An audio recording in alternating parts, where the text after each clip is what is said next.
Welcome, everyone. I now call this Recording meeting in of the Somerville progress. City Council to order. In accordance with Chapter 107 of the Acts of 2023, this meeting of the City Council may be conducted via remote participation. Please note that video and audio of this meeting is being recorded and may be shown live on local access government channels and on the City of Somerville website and will be available for future review. Will the clerk please call the roll? This is roll call. Councilor McLaughlin. Here. Councilor Davis. Here. Councilor Wilson. Present. Councilor Said. Here. Councilor Scott. Present. Present. Councilor Mba. Councilor Burnley. Present. Councilor Klingon. Present. Councilor Strezzo. Present. Councilor Pineda-Neufeld. Present. Councilor Ewan-Campen. Here. With 10 councilors present and 1 absent, we have a quorum. Thank you very much. Pursuant to our Rule 32, let it be known that this City Council salutes the flag of the United States of America, and let us recall our oath to uphold the Constitution and the laws of the Commonwealth to the best of our abilities and understanding. We begin our meetings with a moment of silence. Are there councilors wishing to speak? Councilor Strezzo. Thank you. I wanted to have a moment of silence for Raymond Joseph, who was a Somerville resident and the father of Maggie Joseph, a beloved member of the community, both of them.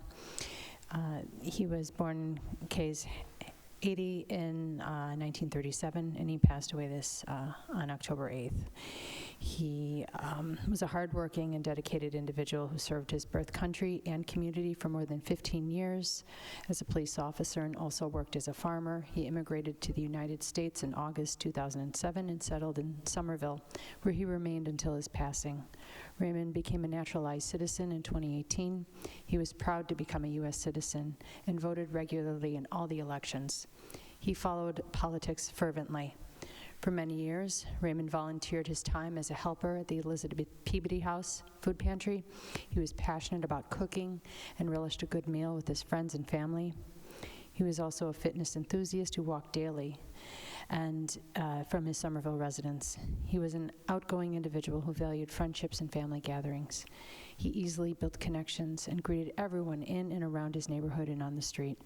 His ever-present smile and his warmth, depth, and intelligence will be sorely missed. And his family says that they could not have asked for a better parent, grandparent, sibling, uncle, and friend, and they miss Raymond every day. His memory will live on in our hearts and all those who loved him. Thank you, and Councilor Pineda-Neufeld would like to co-sponsor that. Everyone in the chamber who is able, if you would please rise for a moment of silence for these individuals.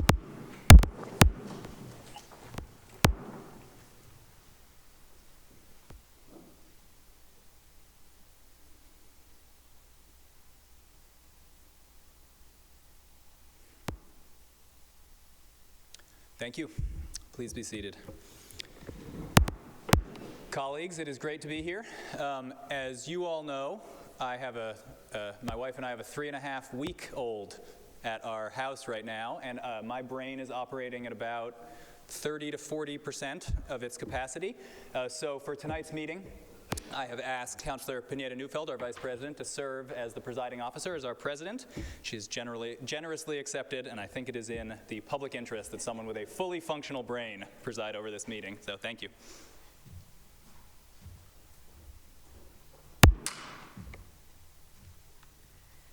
Good evening, colleagues. And welcome back, Councilor Ewan-Campen. We have a number of items that we are taking out of order this evening. We will be taking 4.1 and 4.3 out of order. One is an order about the Kennedy School. We'll have some speakers sponsored around that. 4.3 is the item around the Armory. We will then take up 4.14, the item around the Veterans Monuments, and then 10.5 and 10.6, the orders and resolutions by Councilor Burnley. And then we will move to, for immediate consideration on 10.10 and 10.11, and we do have staff here from the administration to explain why. And then we have a presentation this evening, which is item 8.3, before we move back to the regular items in the agenda. So those are the items we'll be taking out of order. And with that, Madam Clerk, can we move to the next item? Item 1.3 is approval of the minutes of the regular meeting of October 10th, 2024. Any discussion? Those items, that's approved. Item 3.1 is a grant of location from Comcast to install approximately 43 feet of conduit in Warren Street, starting from utility pole 1 to a point of pickup at 16 Medford Street. I'd like to declare this public hearing open. Is there anyone from the audience who wishes to speak on this? If you are, oh, we have someone here in person.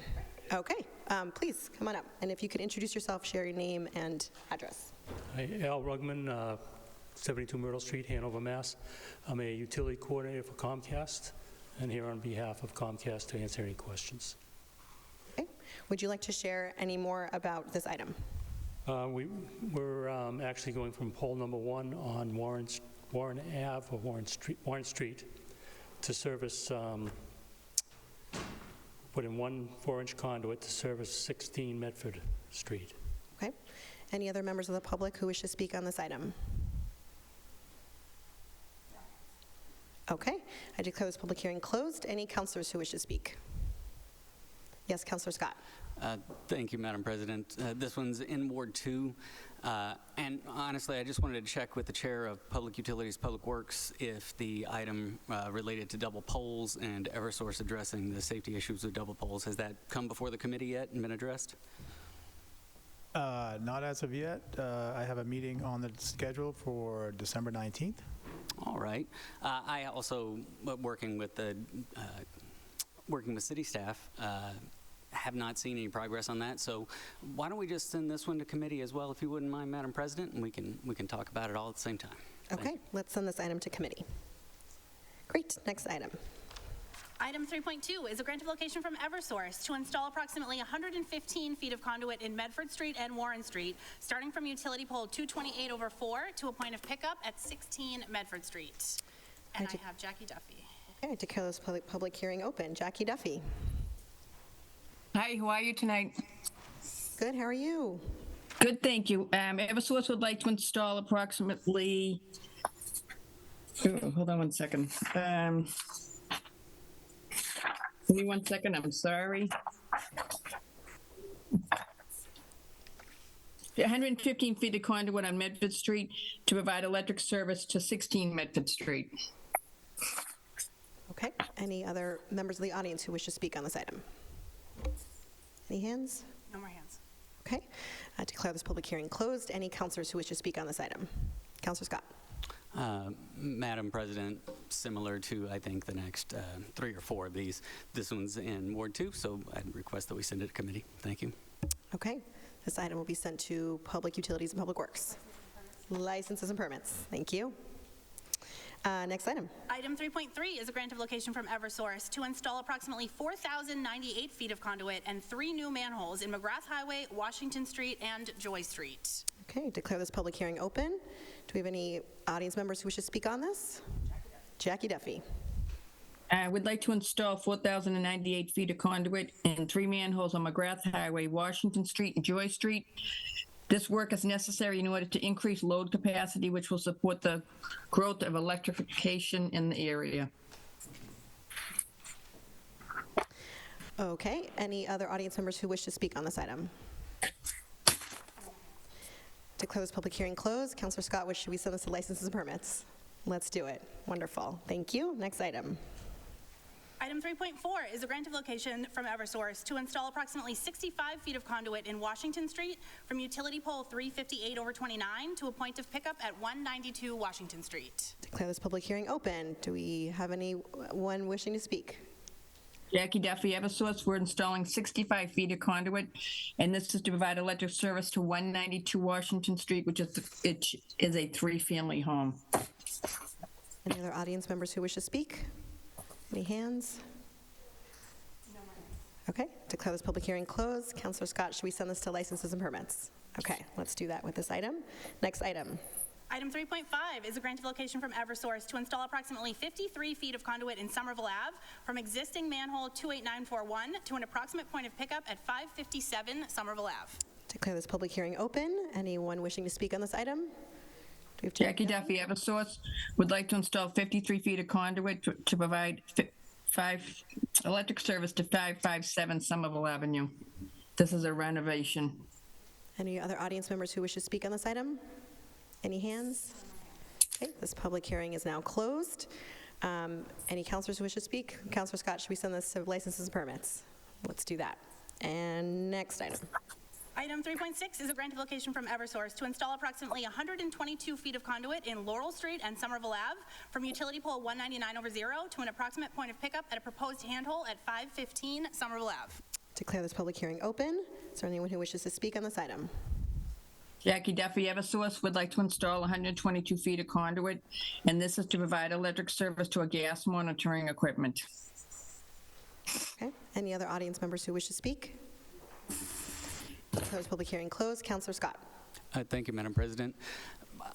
This one is actually on the boundary of Ward 2 and Ward 3. It was squarely within Ward 2 previously, but now I think on the side of the street it's on, it's in Ward 3, so I'll defer to my colleague about whether or not to approve or hold this one in committee. I just want to make it clear for everybody who's curious as to what's happening here. We have long outstanding issues that Eversource in particular, but also Comcast and the other, and RCN and other providers have not been addressing the absolute disaster that are the overhead poles in the neighborhood. This council has complained about it for years, and I'm just hoping we can all come together for a conversation, find a solution and a way to move forward, because I'm sure these new Eversource customers want their hookups, and we are looking forward to expanding capacity here in Somerville to greet a more electric future.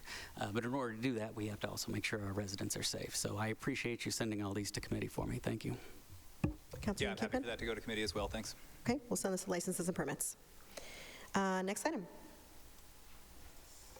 The next item will be item 4.1, an order by Councilor Said that the Director of Infrastructure and Asset Management provide an update on the redesign plan for the Kennedy School front playground. Counselor Said. And Counselor Wilson would like to sign on. And Counselor Burnley as well. And Counselor Davis. And Counselor Strezzo. Davis, Strezzo. The whole council would like to sign on. Counselor Said. Thank you, Madam President. This was brought to my attention by Kat Johnston, a Kennedy parent, who will be speaking to this item shortly, along with her son, Sawyer Johnston, a student at the Kennedy School. The Kennedy School applied for a design grant and was awarded the grant through the Community Preservation Act in the fall of 2019. And the project is listed as currently underway according to the FY25 Community Preservation Plan report. This order is a request to provide an update on this project, and I would like to sponsor Kat Johnston and her child, Sawyer Johnston, to speak.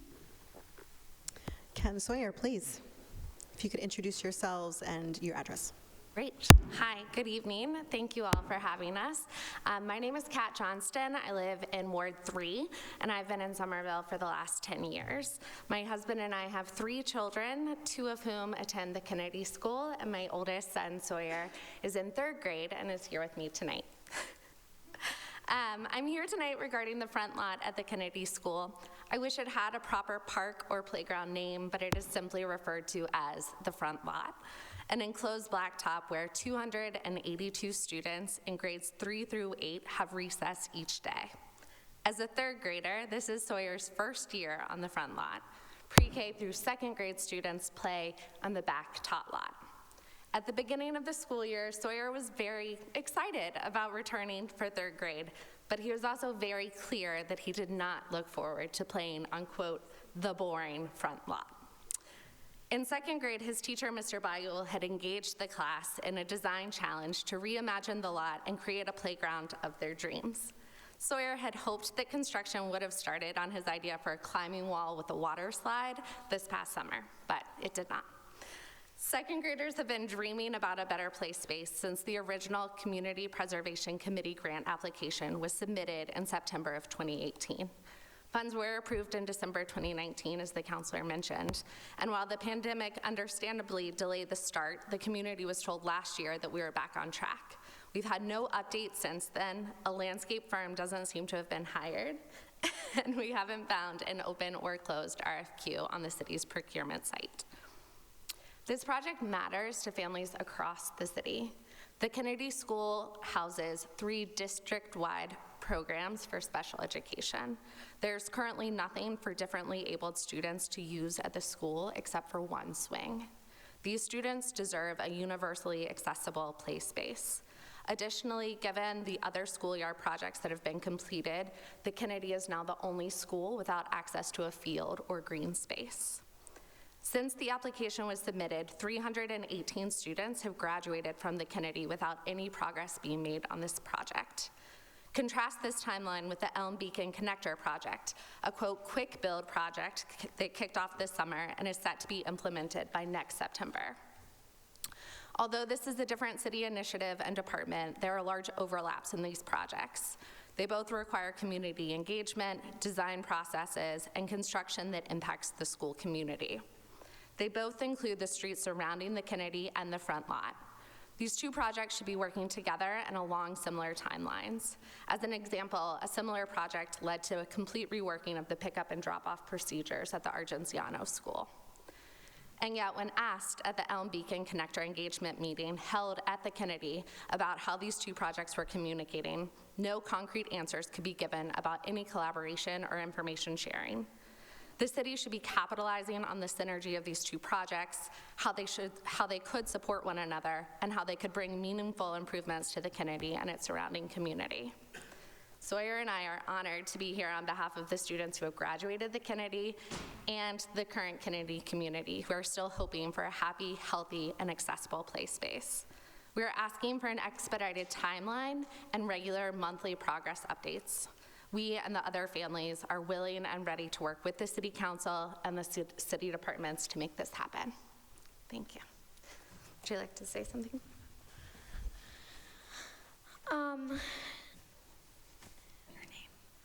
My name is Sawyer. I'm in 3rd grade at the Kennedy, and me and my friends and a lot of other students have all said at least 3 times we want a better play space, and I think that the students at the Kennedy deserve that. Thank you.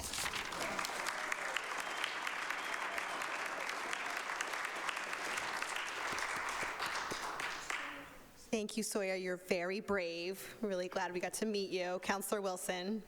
Thank you, Madam President. I just want to say to the families here from the Kennedy, I know what you're going through. I've been there myself. Prior to being on the council, I led the Healy parent group in a long, protracted fight to get a schoolyard built there. I know hearing the description of going from 2nd to 3rd grade and realizing what that means in terms of just having an asphalt play space, just some basketball hoops for recess. It's worth the fight, and I'm so glad you're here, and I'm here to fight with you for it. It makes such a difference for a school community. It makes a difference for the neighborhood. I've seen how the schoolyard at the Healy has just, the vibe around there, the usage it gets on evenings and weekends is unreal. So yeah, here's for an update on that, and here's for committing to move the schoolyard forward. It's the last one in the city to not have something done to it here recently, and we need to do something for the Kennedy. Thanks. Councillor Said. Through you, Madam President, I just wanted to say thank you, and sorry, you did great. Thank you for being an advocate for all your friends. I would like to send this to School Building Facilities and Maintenance, Madam President. Absolutely. Any other councillors who wish to speak on this? Okay, let's send that to the School Buildings Committee. Next item. And the next item we'll be taking out of order will be item 4.3, a resolution by Councilors Said and Wilson that the administration, in its capacity as owner and landlord of the Armory, ensure that all tenants of the facility are offered legal leases or licenses. Councillor Said. Thank you, Madam President. My term started with a similar request, asking the administration to offer leases to the Armory tenants. That was 10 months ago. I'm asking the administration again today to offer legal licenses and leases. Honestly, this is a very upsetting situation at this point. I have sat at a lot of the monthly meetings between the Arts at the Armory and the city, and I saw the lack of progress throughout the months. And currently, the Arts at the Armory, along with the Armory tenants, have been, not currently, they have been operating without a lease for a year and a half. When an organization like the Arts at the Armory operates without a lease, that means that they cannot apply for certain much-needed grants. They cannot book events in the far future because there is this uncertainty around where they're going to be. After I submitted this resolution, I learned that the Arts of the Armory were offered a license agreement that has yet to be countersigned. The other Armory tenants are also awaiting countersigned versions. Again, this is long overdue. We will hear more from Stephanie Scherb, the co-director and CEO of the Arts at the Armory, on the effect this is having and the effect this will have on the Arts at the Armory. I would like to sponsor Stephanie Scherb to speak. Please, and Madam Clerk, if we could note that Councilor Mbaugh is here. Stephanie. Okay, thank you, Councilor Said, for sponsoring me to speak tonight, and thank you to the council for having me, and thank you also just for your support along this journey. All of you have accompanied this, and I've had individual meetings with most of you, and also a lot of different communication going back and forth, so thank you so much for accompanying this and also for your support. I just want to briefly acknowledge that when the City of Somerville took the Armory building by eminent domain in June of 2021, it was a very different city council. It was a different administration. Joe Curtatone and George Proakis were two of the primary architects of taking the building by eminent domain. If we go back to that meeting where the City Council voted to take the building, there was discussion. Councilor Scott, you might remember, who said, yes, we want to do this, but we don't want the city to, quote unquote, mess this up. And here I am standing before you 3.5 years later, sharing some of the challenges that we're experiencing right now. 3.5 years is a very long time for anybody, and especially a nonprofit arts organization, to withstand the type of uncertainty and instability that we've been experiencing. This has had a global impact on our nonprofit organization. It has impacted fundraising, it has impacted staff retention, it has impacted our financial performance, it impacts our ability to sign contracts. So we have a strong team, strong leadership in place. We are making great things possible, but I can tell you that behind the scenes, that as each day goes by, it's getting harder and harder for us to survive. So on day one, the city was the hero, right? You took the building by eminent domain and you saved it from turning into kind of private ownership, and but on day two, things started to decline because there was no plan. And we've tried to be very helpful during this entire time. We've had countless meetings with councilors, also with city officials. We've submitted extensive proposals, and we've been given audiences by city staff. But our proposals have not been acted on, and our ideas and experiences have essentially been ignored. Some type of interim plan should have been put in place. There has been no building management or no governance in the building. So again, 3.5 years is a very long time for us to withstand this type of instability. We did have a meeting with the mayor in July. We were promised a support letter as well as a 30-day license agreement. And I'm going to talk a little bit more about this 30-day license agreement in a moment. We just received both of those items last week. We received them on Wednesday. We had a board meeting on Friday morning. We signed the 30-day license agreement, and we are now awaiting the countersigned document as well as the support letter from the administration. So there's been a lot of changes. At some points we were given a lease, and then legal said, no, this is not right. Actually, you're gonna have to have a 30-day license agreement. So I think different tenants in the building have different types of agreements. I cannot speak for them. I can only speak for what we have. have. So the license agreement is only valid for a 30-day period. And the city has the right to ask us to leave within 30 days. So our business model and our financial model involves signing contracts for events, weddings, et cetera, for up to 2 years in advance. So I think you can understand how a 30-day license agreement is difficult for us. It also would prevent us from applying for a loan or applying for some grants. So right now, we're actually missing out on revenue because we cannot sign contracts beyond June 30th, 2025. We were actually taking a leap of faith signing any contracts, right? Because we didn't have anything. We still don't have anything. So our financial model relies on this cash flow. We book events, we get a deposit. That's how we make payroll and pay all of our expenses. So now the administration has been working on the Armory Master Plan for about 2.5 years. So the timeline that we've been talking about repeatedly gets extended. It keeps taking longer and longer to deliver the plan, to get to the RFP process.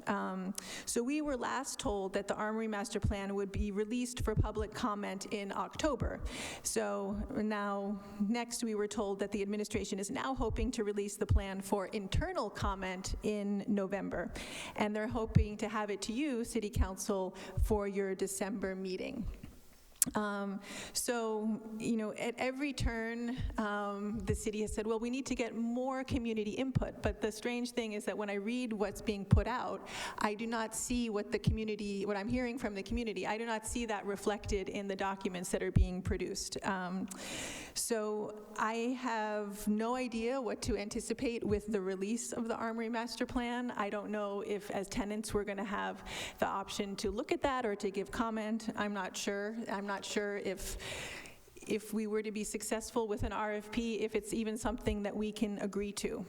So we've really had to say, enough is enough. We cannot go for 10 years, potentially, waiting for this to get resolved. So we have made a public statement that if the Armory Master Plan is not released and approved by the end of 2024, we will continue our plans to vacate the building and to take all of our assets with us, and we stand by that statement.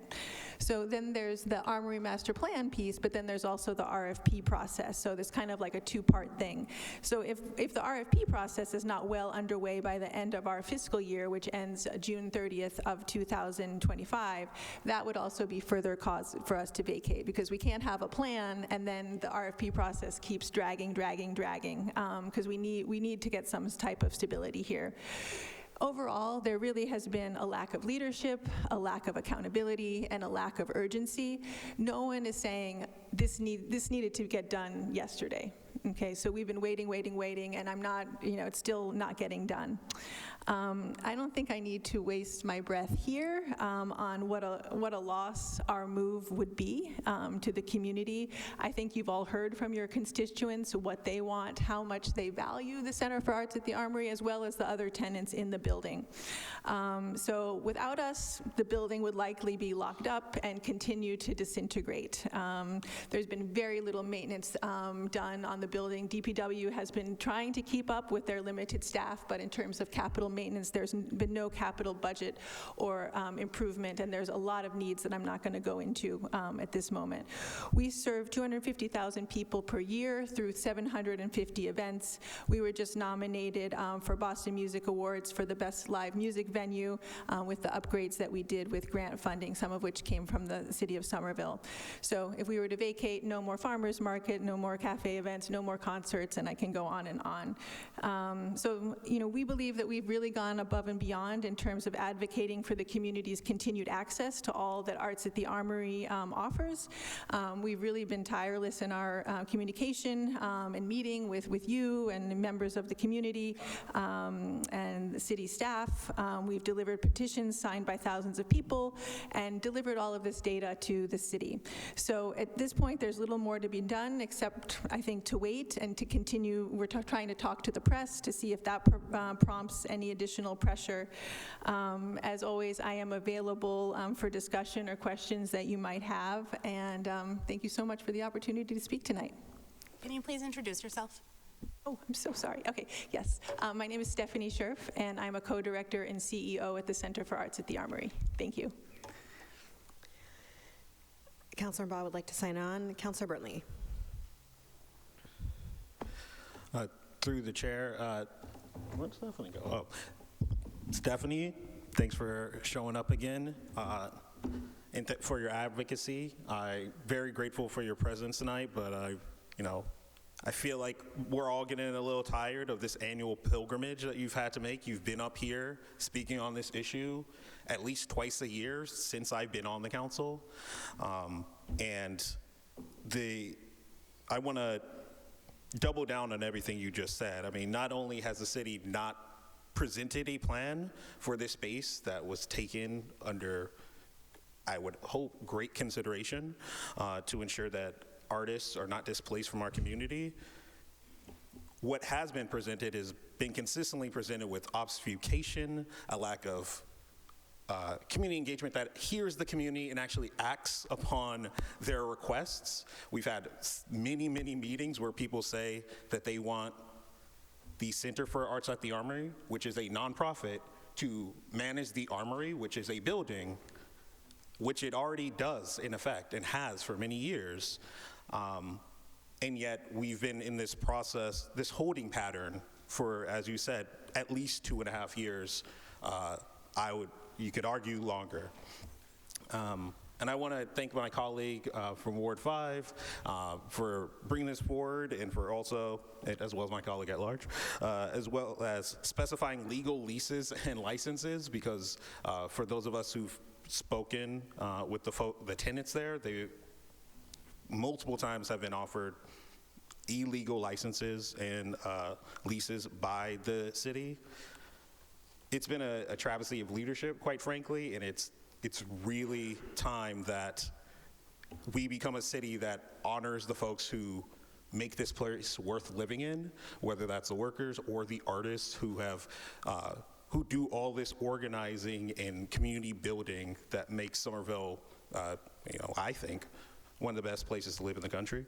And so I really think, just to put a finer point on it, the city needs to buck up, put out a contract for that allows the Center for the Arts at the Armory to manage the space and figure out some kind of co-governance model, because the way it has been working for years and the incidents that the city has allowed to happen that could have easily produced lawsuits cannot go on any longer.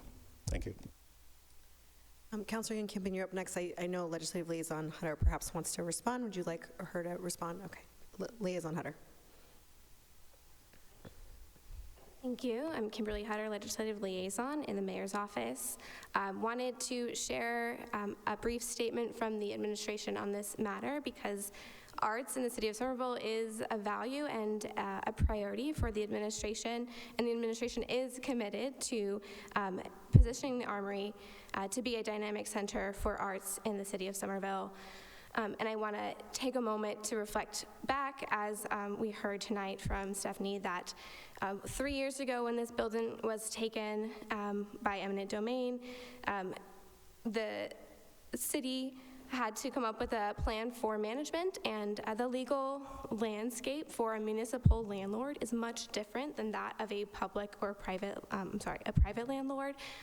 And based on the example of our surrounding communities, that agreement, those plans take upwards of 10 years to get into place. And we want to take a moment to appreciate that the amount of engagement from our community, from the tenants, from this council, and from our city staff to move a plan forward at a much faster pace than that. We know that people are still in need of the plan. We understand that, and I hear that this evening, but want to acknowledge the amount of work that has been put in by our city staff to reach that goal, and that we share, to have a vibrant space for the arts.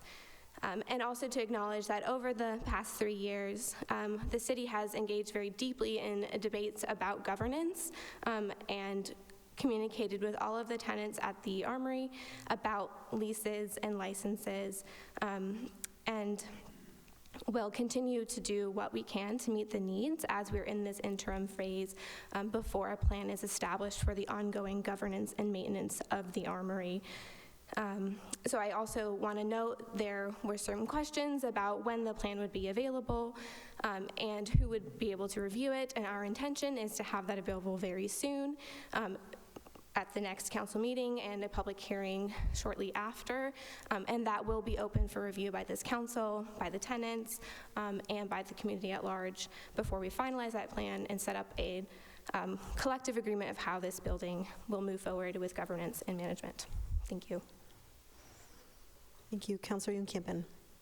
Thank you, Madam President. I'm going to try to channel my frustration, because I think if we start talking about this, we're going to be here all night. What I have consistently told members of the public when they raise this kind of what is going on at the Armory, why do we keep getting these alarming kind of SOSs coming from Arts at the Armory, what I've consistently said is a lot of what we just heard. This is unfortunately really legally and kind of complicated in ways that are hard for even me to understand, and it's taking longer, but please rest assured, the reason that we took this by eminent domain in the first place was to protect these incredibly important community institutions. The last thing that the city would ever let happen is, that the Arts at the Armory would go away. That is getting increasingly hard to defend as a position to the public the longer this goes on. It's starting to feel ridiculous. I don't know what to say. Maybe that argument buys folks a year, 2 years. I just honestly do not understand, and I guess I have a question through you to the liaison. Okay, the building is going to remain a dynamic center for the arts. Is Mayor Ballantyne's administration committed to the current tenants being allowed the opportunity to continue in this location and prosper going forwards? Liaison Hutter, would you like to respond? Thank you through the chair. My understanding is you're asking if the current tenants would be allowed to stay, and absolutely our intention is to create a space where the current tenants have the ability to utilize the building. The intention of the plan is to set up what the governance structure will look like, and for that to be a community-based board that would make decisions about tenancy, and that would not be a decision that the city would be deciding who the tenants of the building are, but that governing body would be making those decisions for the remaining future of the building. Councilor? Thank you, Madam President. I appreciate that. I'm going to be really careful with my words. I fear that there is a sense among members of the public that there are forces in City Hall that are trying to drive out Arts at the Armory. That is a perception that I believe is real in this community. I very much hope that that is not true. I hope that there is no part or parcel of the city that is in any way trying to make that happen. And I would urge the administration to shout that from the rooftops and do everything that you possibly can to make it crystal clear what we are trying to do, because I don't think that message is getting out. And every time this comes before the council, we're going to be back in this kind of, cycle. Thank you. Thank you. Councilor Scott. Thank you, Madam President. I will also try to keep this brief, but I do want to point out that this loss is going to happen organically, right? Y'all may remember a few years ago when we let somebody's garage license lapse. All of a sudden, the consequences of that were that they couldn't go to car auctions anymore. They couldn't buy or sell vehicles. All of a sudden, their entire business was thrown into a disaster. They couldn't get insurance. They couldn't get financing because they didn't have functionally a license agreement with the city to do what they're doing. That's the position we have left the Arts in the Armory in for years now. It is extraordinarily hard to go through transitions. We all know that. But the thing that makes transitions bearable is knowing that there is an end, and it is an end that you will be happy living in. They have none of that certainty. And you cannot get grants based on promises and press releases. We are going to lose this organization, just like we lost Artisans Asylum. And before anybody in the public says that's outrageous, it would be political suicide. No one would ever evict a nonprofit from a city-owned building. We are less than a year away from the city evicting the Mass Alliance of Portuguese Speakers and our own local access television out of a city-owned building, a building that, might I add, has not been touched since then, despite the claims of needing urgent maintenance and construction work. So This is not that hard. It truly is not. I do not go to motive. I really try not to. But ultimately, it doesn't matter what the motive is. It doesn't matter whether or not the city intends to drive the Arts in the Armory out, or whether through sheer inattention and indecision, they make the organization unable to continue. And that is a huge loss. I'm going to be at the Armory on Tuesday. I'm going, ironically, to see the Circus of Second Chances. It'll be a great show. Tickets still available. And I would like to offer this as a second chance for this administration. This has been lost in limbo. It's been lost in the sauce for far too long. Let us seize this second chance and cease the indecision, and please move forward in a way that keeps these artists and these organizations in our community. Thank you. Councilor Mba.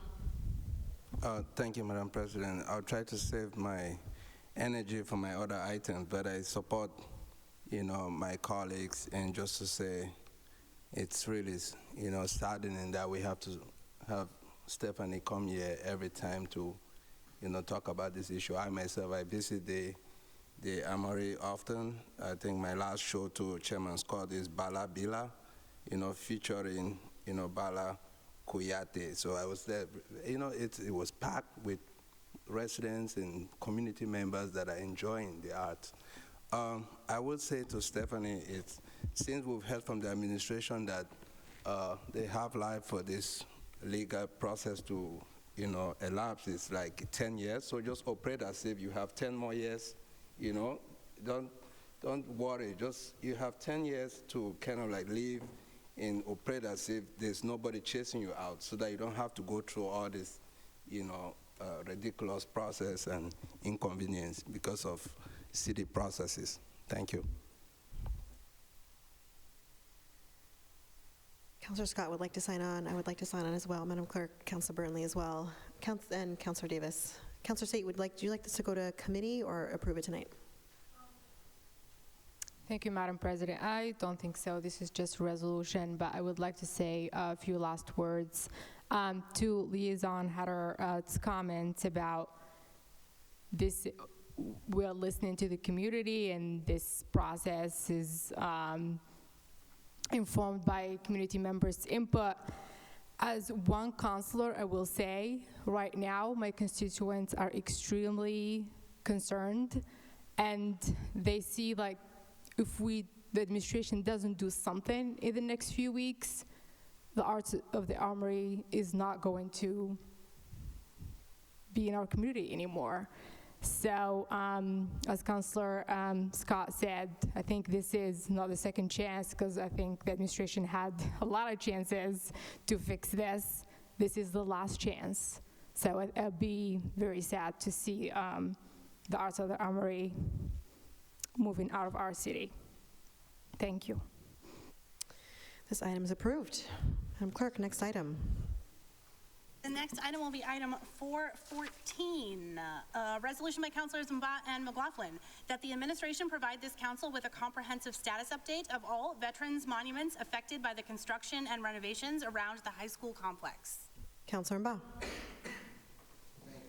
Madam President, I want to thank also my good councilor from Ward 1 to joining me to this policy order. So I'm introducing this policy order to address the concerns raised by Somerville veterans regarding the removal and replacement of several significant veterans monuments as part of the renovation around the new high school, central library, and high school complex. This resolution seeks to ensure transparency and accountability by requesting an official status update from the administration on the current condition, location, and plans for these monuments, as well as a commitment to engage with the veterans community to preserve the integrity and recognition of their services. And just to add to the policy order that, we also need an update, which includes a clear timeline for any remaining work and assurance of engagement with the veterans community to address concerns regarding the restoration and placement of this significant monument. And with that, with your indulgence, there are a few veterans that I would like to sponsor them to speak to this item. And so the Honorable George Michaelin, if he's in the house, you want to say a few words? Please come up. Madam Clerk, Councilors Wilson, Strezzo, Kling, and myself would like to sign on, and Councilor Davis as well. And Councilor Ewan-Camp and Councilor Brill, the whole council wants to sign on. Please, and if you could introduce yourself Thank as you. well. Good evening. My name's George McLean. I'm a member of the George Dilboy Post. I've been a member there for 55 years, and I grew up here in the city and have strong ties with the city. Even though I no longer live here, I still have a strong commitment in belonging here to the city. I'm here not only to speak about the monuments, but that we also have Commander Bob Hardy from the Dilboy Post and also Commander Steve Hansen from the DAV Post who would like to address yours as well too. The main thing is that the monuments were originally removed for the high school building project, and they were moved in, from we understand, they've been in storage down on the inner belt or someplace, outdoor storage. In the crates that they were stored in, severely deteriorating, falling apart. The monuments that have been stored in there are also deteriorating and falling apart. And now that the high school project is done, we would like to see them replaced to their original locations. The city had come up with a plan back in, I believe, it was 2019, when they had the high school building project, and they spelled out graphically on the monuments that were going to be moved and they were going to be replaced afterwards. The project that the city has posted on the veterans website, not the veterans website, but the high school building project website, shows where what's going to be moved and what isn't. But I would like to point out there was one monument there. It said it's the civil, not the civil, the Spanish-American War monument, which was originally in front of the library. It said that would not be moved, but just anybody walking by there now, you'd see that monument is long gone, and there's a tot lot there now. We don't have any issues, obviously, with tot lots going there. That's what the veterans went to service for, and what all the veterans here in the city fought for, is to maintain a life for the future generations, especially the children. So we would like to get some type of idea when these monuments are going to be replaced, where they're going to be replaced, and get an idea of the conditions of them so that we can start working on getting them refurbished, so when an ultimate location is decided upon, they'll be suitable to replace in some type of foundation or park. The city talked about, in this whole process, about coming up with what they dubbed as a walk of heroes in front of the high school here, running from the high school down to across the high school to the library. That would be certainly a nice idea, to have these monuments strategically placed across the front of the high school. It represents the veterans who grew up in the city, many of them who died fighting for our country, for the city. And it also illustrates for the children that are going to the high school, the older children as well too, that these are the people who fought and died and participated in their freedoms that they are able to enjoy as an education for them as well too. Myself, I was a kid, my parents come from Union Square, and I originally lived in the projects on Mystic Avenue. And every Saturday, my father would walk me from the projects in Mystic Ave to Union Square. And every time we did, we come up over Marshall Street, over the back of the hill, and we also stopped at all those monuments. And my father explained to me what all those monuments meant. Throughout my life, through the Boy Scouts at St. Polycarp's Troop 6, we used to routinely go there and lay wreaths and monuments there for Memorial Day and Veterans Day. We did that routinely as I progressed in life. And I'm just using my own example because I know there were thousands and thousands of young men and women and kids who grew up here in Somerville who went by those monuments and learned a lot about our country's history and our city's history as well too from those monuments. As I got older, I left the Boy Scouts. I became a police officer here in Somerville. We routinely had wreath-laying ceremonies there, participating with the veterans of the city on paying homage to those veterans on appropriate holidays. And it's, we feel like we've been getting the runaround for the last couple of years to go on what the previous speaker was talking about. We'll be getting increasingly frustrated that we can't seem to get any type of answers or commitments on getting these monuments placed back into public view so that we can, again, pay tribute to them and teach the young people of our community of Somerville's history and the veterans' history. That's all I have to say. And please do what you can as fast as you can so we can at least come up with a plan and have some progress so we can bring it back to our membership who have been increasingly asking us what the story is on the monuments. Thank you. Thank you. Thank you, George.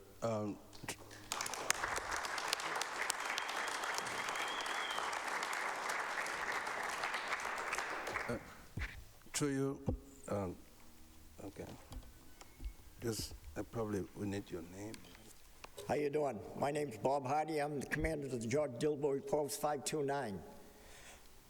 And I'm a life member here in the city of Somerville and a Vietnam veteran. Very proud of it.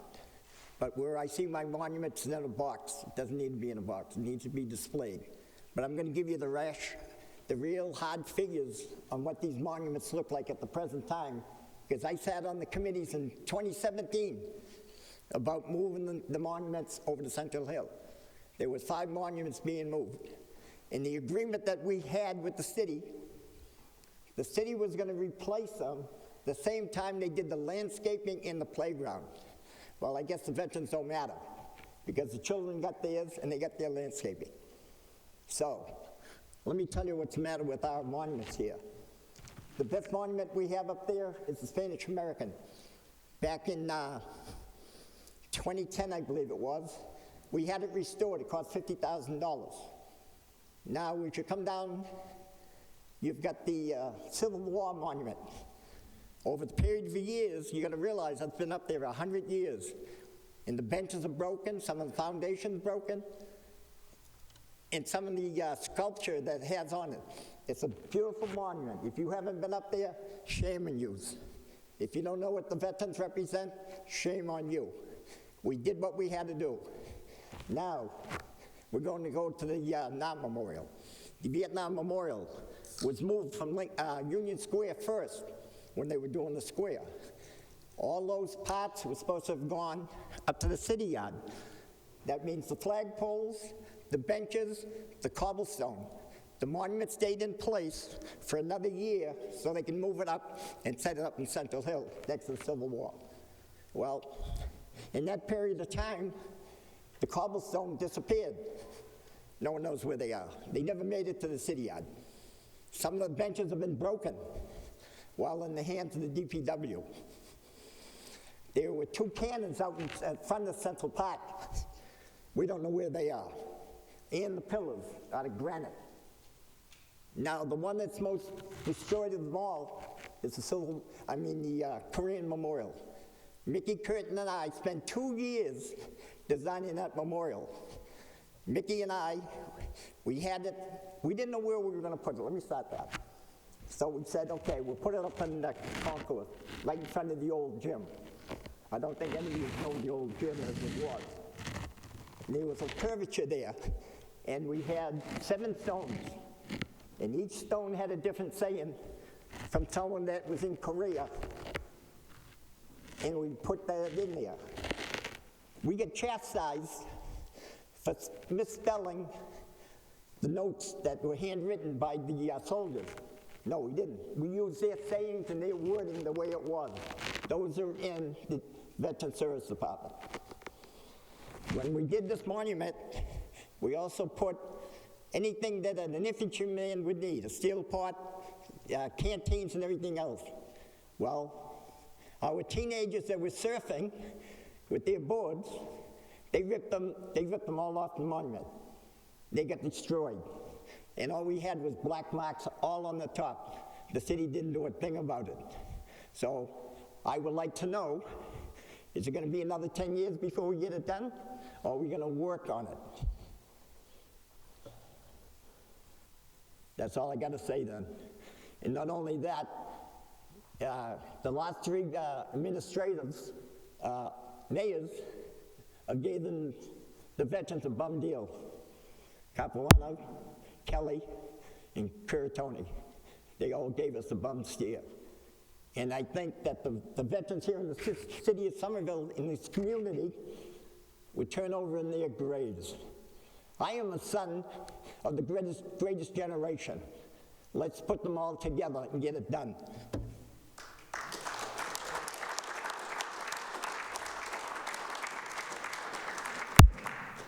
Thank you. Good evening.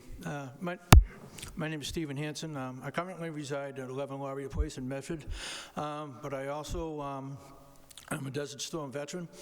I am the current commander of the DAV, Disabled American Veterans, Chapter 27 on Broadway here in Somerville, and I'm also a life member of the VFW Post Dilboy.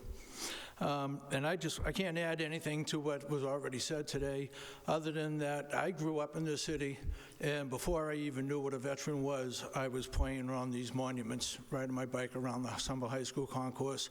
And it wasn't until after I became a veteran and I joined the veterans organizations that I realized the importance of these monuments and what they represent. And I'm also appalled as a veteran and just an individual, and speaking on behalf of the DAV, from my fellow constituents down there, we're all appalled at the length of time that it's taken to move on getting this situation resolved. Now, I understand the current panel that's sitting here right now was probably not on this panel there when it first came in, but I wanted to urge you all tonight to take a closer look at it all and put the pieces together, and like Bob Hardy said, let's get these monuments back where they belong. Thank you. Thank you.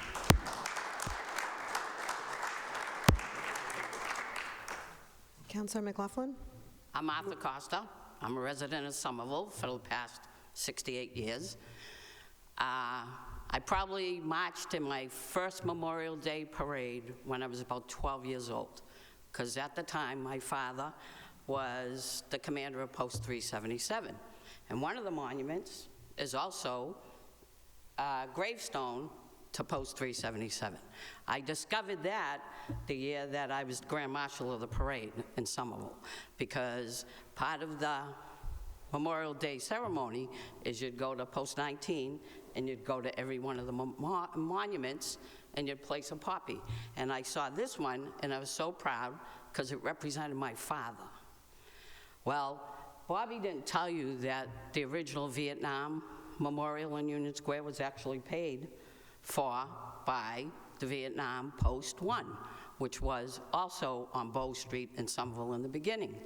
I used to walk by that monument every single day, and part of it is a friend of mine's brother was actually on that memorial, and his mother was a Gold Star mother. Well, when I was 12 years old, I knew what a Gold Star mother was. And most kids these days don't, because history in school, I don't know where it goes. But as all of these veterans say, the memorials mean a lot to us, and we've gotten to run around year after year after year.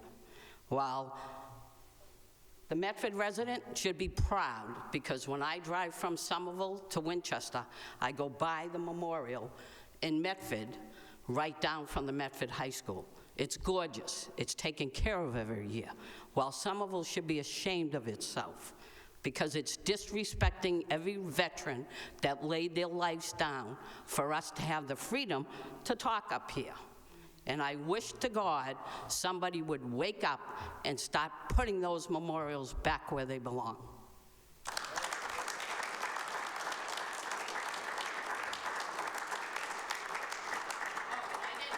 also a 23-year veteran of the Air Force.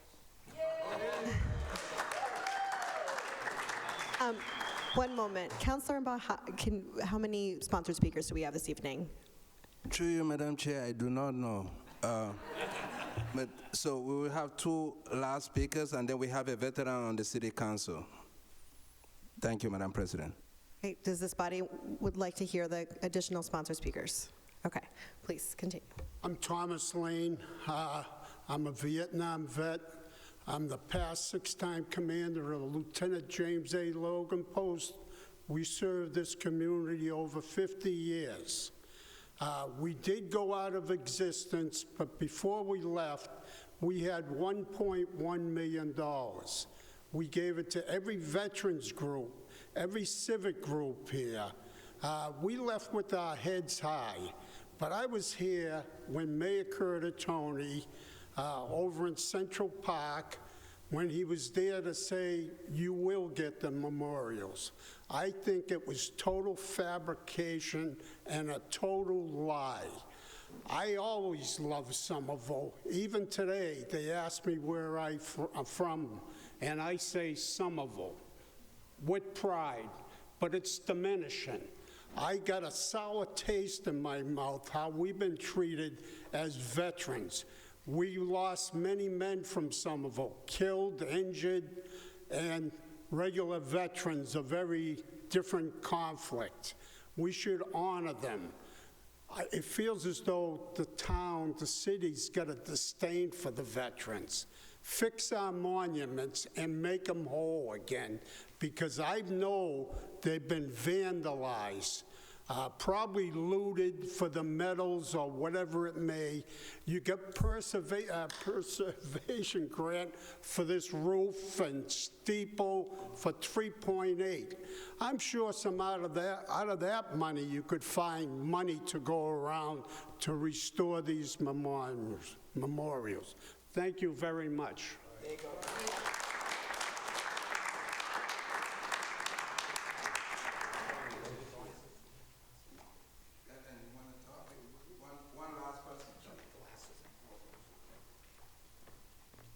Twist my arm. Madam President, councilors, thank you so much for hearing us, and thank you for bringing this to everybody's attention. Bless you. My name's Ellen Sullivan, and I'm on the Veterans Commission for Monuments, as this is something that I'm very passionate about. And I'd like you to think hypothetically, if you went to Mount Auburn Cemetery, put in a new building, took out some headstones, and you didn't return those headstones, that would be an utter disgrace and be appalling. And that's what it feels like in my heart, that each one of those men and women that died for us to protect and defend our Constitution, they are being disregarded and disrespected, and they deserve dignity and respect for us, and I hope something gets done quickly. Thank you very much.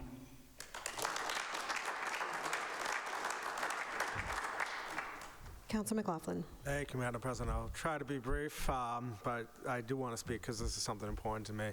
And I want to acknowledge, first of all, that we got a lot of problems in the city. You've heard several of them before this. We're hearing about our crumbling buildings, issues just that we have to deal with all the time, and this is not an issue that we really hear about as much as we should. And this is something that predates this mayor and predates several mayors, apparently. So I don't want to be finger pointing, placing the blame on people. At the same time, I just have learned that patience is not a virtue when it comes to government, and the squeakiest wheel gets the oil. And I think veterans tend to stand fast. There's an old saying, hurry up and wait. You're just waiting for something to happen with the discipline and hoping that the right thing's gonna happen. And I think that's why so many people are upset right now, because it's been many years without anything happening. I know the city also has grand plans. They've told us about their grand plans for Veterans Plaza in front of the city, in front of City Hall. And it's just taken a really long time. And I do think this is important to have this conversation now and to push the conversation and see what can be done to expedite whatever's going on here. And I was just thinking, the Vietnam Memorial in particular, I thought about that one, about how that memorial was originally in Union Square. It got moved from Union Square for development to the high school, got moved for the development of the high school to a closet now, to a warehouse. And how that would feel to basically have the most transformative moment in your life boxed up and shipped away to make way for the future. And that's really what's kind of happened is the future has taken precedence over the past. We have a lot of things that we need to build in the city, but we can't forget the past of what's happened and the sacrifices people made.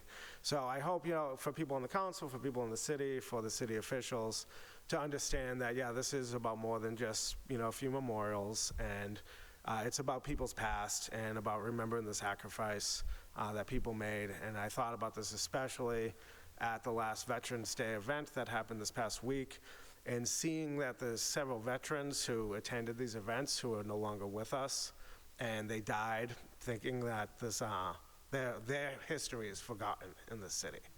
And I'd like to know that in the future, for future Veterans Day, Memorial Day events, that the people who are still around know that their sacrifice was worth it and that we respect that. So I would love if this could go to committee as well. Councillor Wilson. Yeah, thanks, Madam President. Common thread tonight seems to be people expressing frustration over waiting for a plan.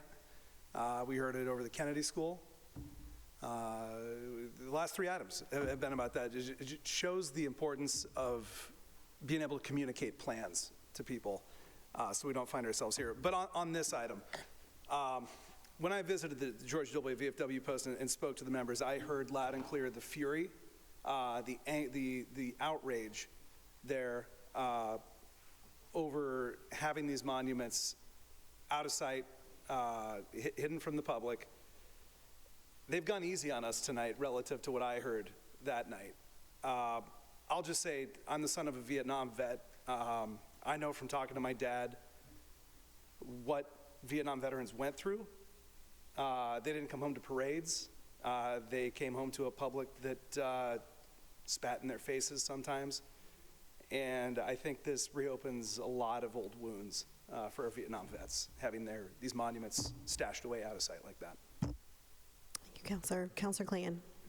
Thank you, Madam President. Through you, I just want to say thank you to the veterans for coming up here and sharing with us and expressing their anger. I know it's felt throughout the entire community. I know that, at least from what I hear, from when I talk to folks, that they've been patient long enough, and ultimately. I asked the mayor about this at the veterans event on this past Sunday. And, she said that the plan is still the plan, whatever the plan is. And so I didn't know if somebody was here to give an update on the current plan, if there is one, tonight. Liaison Hutter, is there an update?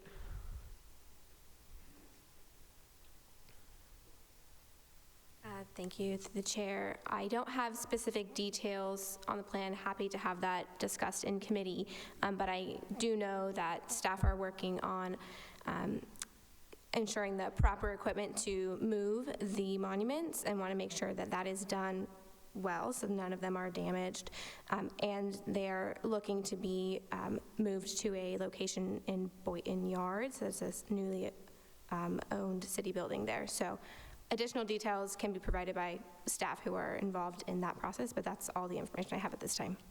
Thank you, Madam President. Through you, I don't mean to put anybody on the spot. It's really frustrating because I specifically said to the mayor the other day at the event, that this was an issue and maybe it should be even addressed at the event. And she did say that, there's a plan. So I was hoping when this was on the agenda that it would have been seen and somebody would have been here prepared to say something on the issue. And it's really frustrating that nobody's here. And no offense to you, but that there's no information or any update of any kind here tonight. So, I just look, I just remain frustrated with this whole process and really hope to see these memorials brought back and done justice the way they should be. Thank you. Through the chair. Liaison Hutter. Yes, we are happy to coordinate to have staff available at the meeting if you would like to. We were not notified that this item would be discussed this evening. Typically, items are sent to committee for discussion, but we're always happy in the future if you would like discussion at the full council meeting. You can send me a message, send Neha a message, and we can coordinate that. Thank you. Councilor Strezzo. Thank you, Madam President. I also have a quick question for Liaison Hutter, because I I do want to stress the importance, as some of our speakers said tonight, of that visibility of the monuments, and that our future generations, that the kids see the sacrifices made, the lives altered, and all of the hard work that got us to this point. They deserve to be seen.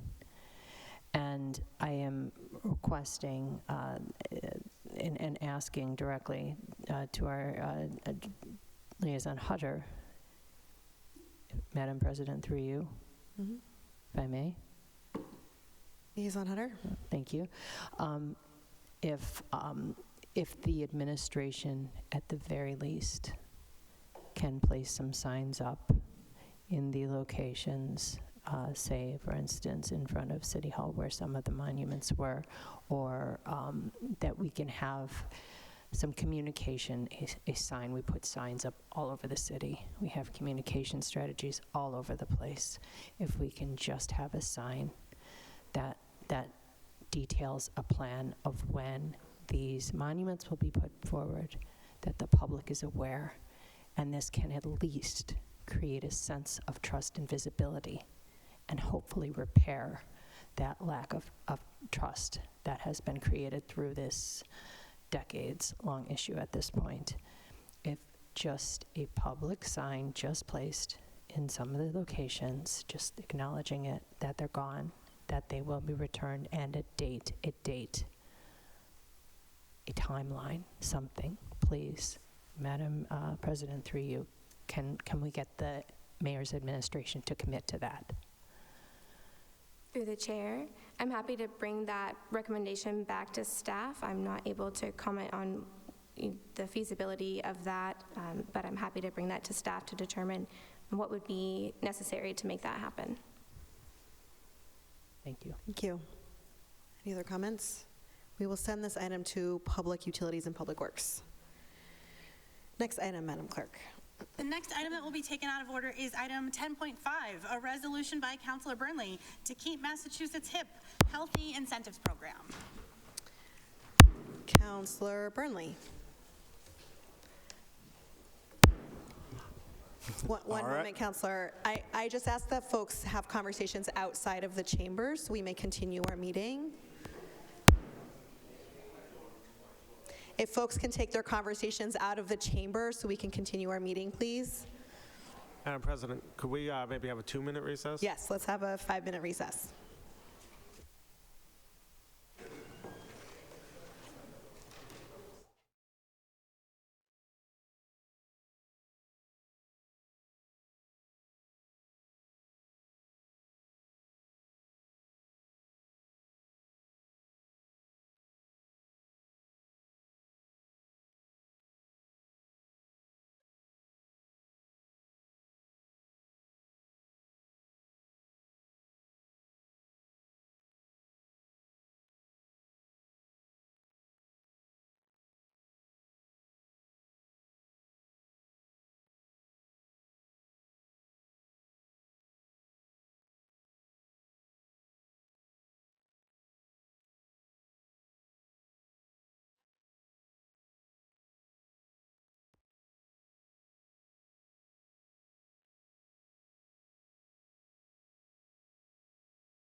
1 minute, 1 minute.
Call this meeting back to order. Madam Clerk, can we take roll to establish quorum? We do not need to take roll. And the item before the council is item 10.5, a resolution by Councilor Burnley to keep Massachusetts hip. Councilor Burnley. Thank you. Through the chair, I very much appreciate all the conversations we've had, and I'd like to focus our attention on some state-level advocacy that definitely impacts our community, particularly some of the most vulnerable residents. Folks may not know about HIP, the Healthy Incentives Program that is offered through the state, and automatically granted to SNAP beneficiaries. HIP allows them to use a certain amount of their SNAP benefits to purchase healthy foods, locally grown vegetables, locally grown fruits, and be reimbursed for it to the tune of $40 or $80 a month, depending on their household size. It's a vital program that hundreds of residents and hundreds of families in our community use so that they can not only escape from food insecurity, but I would argue even more vitally nutritional insecurity. Instead of gorging on, processed foods, Cheetos, things that are not making our communities healthier, HIP is a critical program that allows low-income residents to have the not only lifestyle, but the lifespans of people who are demonstrably more well off. And unfortunately, on October 17th, the Department of Transitional Assistance announced that they were going to cut down the HIP program's funding for the state from $40 or $80 a month to $20, regardless of how many children you have, regardless of your household size. And that is a travesty because we have so many residents, so many vendors, so many events in our city that are relying on that extra bit of funding so that people can go out of their way to just have the healthy foods that so many of us take for granted. I'd like to sponsor a speaker to get more into the nitty-gritty on this program, but I do want to just say before I sponsor them that our state leadership has a duty to step up in this moment. I think everyone around this dais knows that next year might not look pretty for our country. The year after might not. We are anticipating a withdrawal of support, of resources from state and federal governments, unfortunately.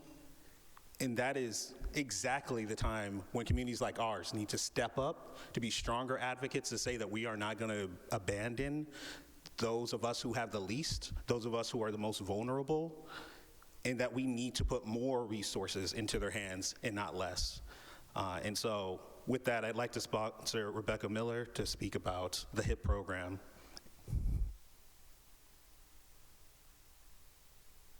Thank you, Councillor Burnley, for your eloquent words about the HIP program. As Councillor Burnley said, my name is Rebecca Miller. I'm a resident of Ward 7 at 14 Elmwood Street, and I'm also the policy director at the Massachusetts Food System Collaborative, where I've been an advocate for this program and many other policies that support a sustainable, equitable, resilient local food system for the past 6 years. As Councillor Burnley Jr. mentioned, HIP, since April 2017, HIP has provided thousands of low-income Massachusetts families an additional $40, $60, or $80 every month to spend on fruits and vegetables from local farmers. This is a triple win program that supports local farmers, including Groundwork Somerville, public health, and the local economy. As you mentioned already, on October 17th, DTA announced that all HIP benefits will be cut by at least half to $20 per month per household starting December 1st, 2024, due to insufficient funding in the state's fiscal year 2025 budget. The governor proposed $25 million, which we anticipate will have lasted the entire year. The legislature only funded it at $15 million, anticipating they would come back for supplemental budget at some point. Somerville residents can use their HIP benefit year-round at the Davis Square Farmers Market, the Union Square Farmers Market, the HHS-led Mobile Farmers Market, of which some staff are in attendance from, and the Winter Farmers Market at the Armory, which, as you've heard, is facing its own unique challenges. In September 2024, 367 Somerville households with SNAP benefits used their own specific HIP benefit, equating to at least approximately $16,000 in sales. These dollars have a strong economic multiplier effect that means the money circulates in the local economy more than an average purchase and helps to reduce the state's avoidable healthcare costs. I think if you aren't familiar with SNAP benefits, you should know that some folks get as little as $20 a month. And so when I say that $40 is really key to enhancing food security and nutrition insecurity, like Councillor Burnley Jr. mentioned, people aren't eating healthy, fresh foods because they choose not to. It's because they literally can't afford to. And so HIP is their entire budget for fruits and vegetables for a month. And I don't say that as hyperbole, that is literally what people tell me. This cut, if enacted, will increase food insecurity at a time when the 4 food banks across our state report serving more people than they were at the height of the pandemic, cause revenue and customer loss for farmers, and force farmers to lay off multilingual staff who serve the communities that they are a vital part of. This cut will also have long-term effects, as it takes months to rebuild the trust between farmers, low-income families, and government if this cut was to be reversed with supplemental funding. I also think that this is likely causing a lot of stress for DTA caseworkers who are represented by SEIU 509, of whom some members are here today. Thank you, brothers and sisters in SEIU 509, for all your work. I'm sure that they are dealing with a lot of stress that they are, it's not their fault. We know that. You do a lot of really important work. Yesterday, as part of my job, I organized a HIP rally at the State House where more than 100 advocates attended, several of whom were Somerville residents. I have heard directly from Somerville residents about how this cut will make it harder for them to provide food for their families in winter, when we know that other costs like heating are high, and the short timeline has left them scrambling to put alternative plans in place. I can share specific family details with you folks. I just would prefer not to, just for the sake of their own privacy, and I will forward that to you at some later point. We really need the governor's administration and the legislature to work together to stop this cut from going into effect and to dedicate an additional $10 million to HIP in fiscal year 2025 to keep the program whole. I urge you to please pass this resolution unanimously and to raise the importance of full funding for HIP in your conversations with members of Somerville's excellent legislative delegation who have been in support of this program for many years, and state decision makers. This cut will cause harm to our city and communities across the state. Thank you for the time, and again, thank you for the sponsorship. And I can answer questions if it's a thing. Councillor Klingon, Councillor Scott, and Councillor Wilson would like to sign on. The whole council would like to sign on. Any councillors want to comment on this? Okay, this item's approved. Thank you. Thank you. Next item. The next item that will be taken out of order is item 10.6, a resolution by Councillor Burnley in support of local social workers. Councillor Burnley.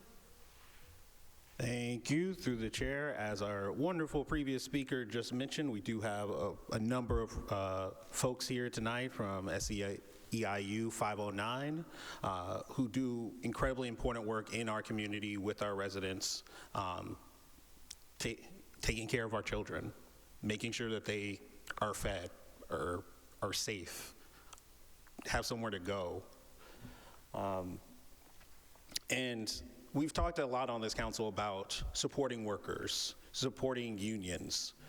And unfortunately, sometimes that means talking to workers in a union about how they face horrible treatment from their bosses, how they face discrimination, how they face retaliation, and how that impacts the work that they do in our communities, and how it has a deteriorating effect not only on their mental health and their dignity, which should never be tread on, but also the services that they are able to provide for residents throughout our city.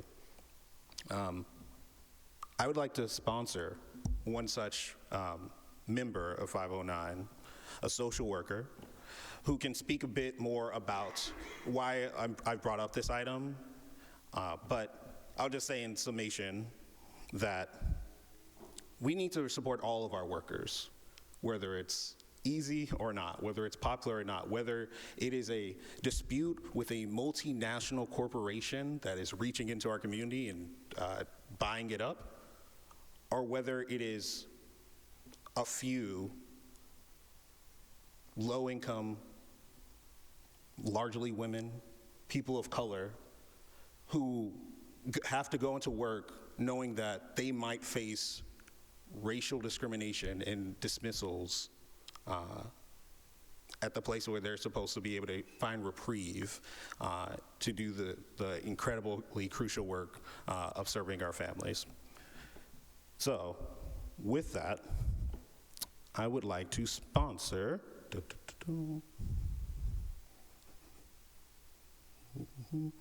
Kenyara Ratliff Racine to speak.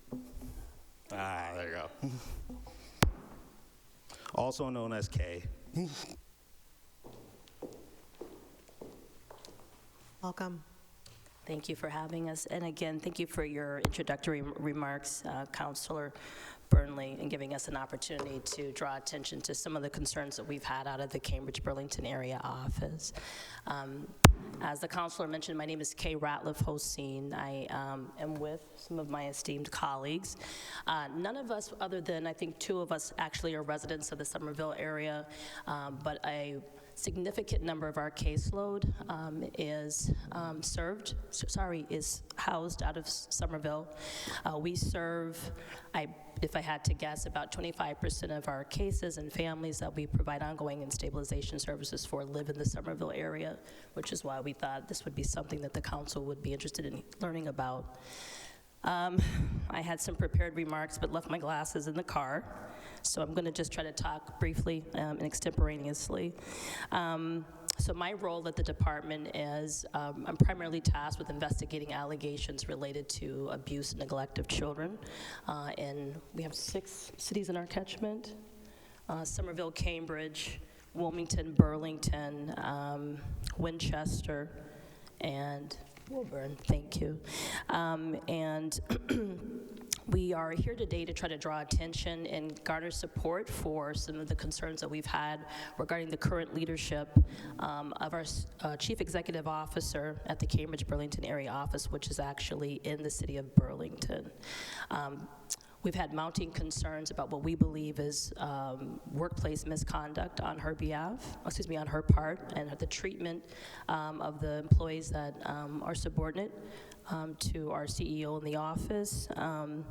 And recently, actually, unfortunately, had to register a vote of no confidence. I believe that action was passed on the 15th of October. Prior to that, we had made myriad attempts to talk with office leadership to review our grievances and concerns and try to come to the table and resolve these matters before they escalated. Unfortunately, we were not given that forum. So as of last week, actually earlier this week, forgive me, we had a walkout.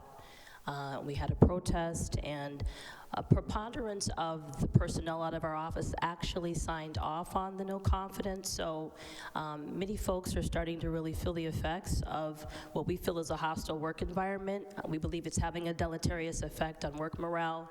We have a very large issue with attrition in our office. We have lost a number of very competent social workers that are dedicated to serving the public and safeguarding the children in our communities, but we're not able to retain folks because I think the conditions under which we're currently working have become increasingly untenable. Just anecdotally, a couple of the items that I wanted to share with the council that have been of particular concern.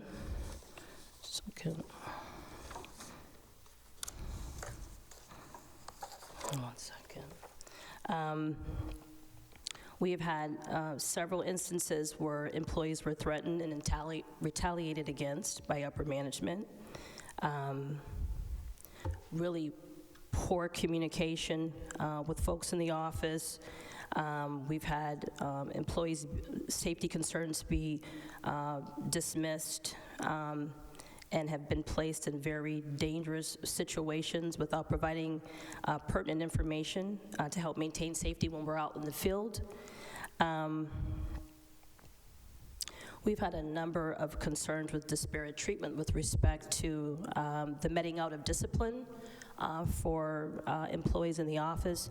Quickly, an anecdote, we had a couple of workers that were attempting to provide for the needs, in this instance of a black child on the caseload. They were actually sanctioned and disciplined for doing what they're tasked with doing, which is supplementing care for children when the foster parent, who is the department's proxy for caregiving, is unable to meet the child's needs. In the course of doing what should have been lauded and commended for doing the work, doing the hard work, the employees were actually disciplined, written up, and sanctioned. We have another instance in where we had two employees. One was Caucasian, one was a Black American.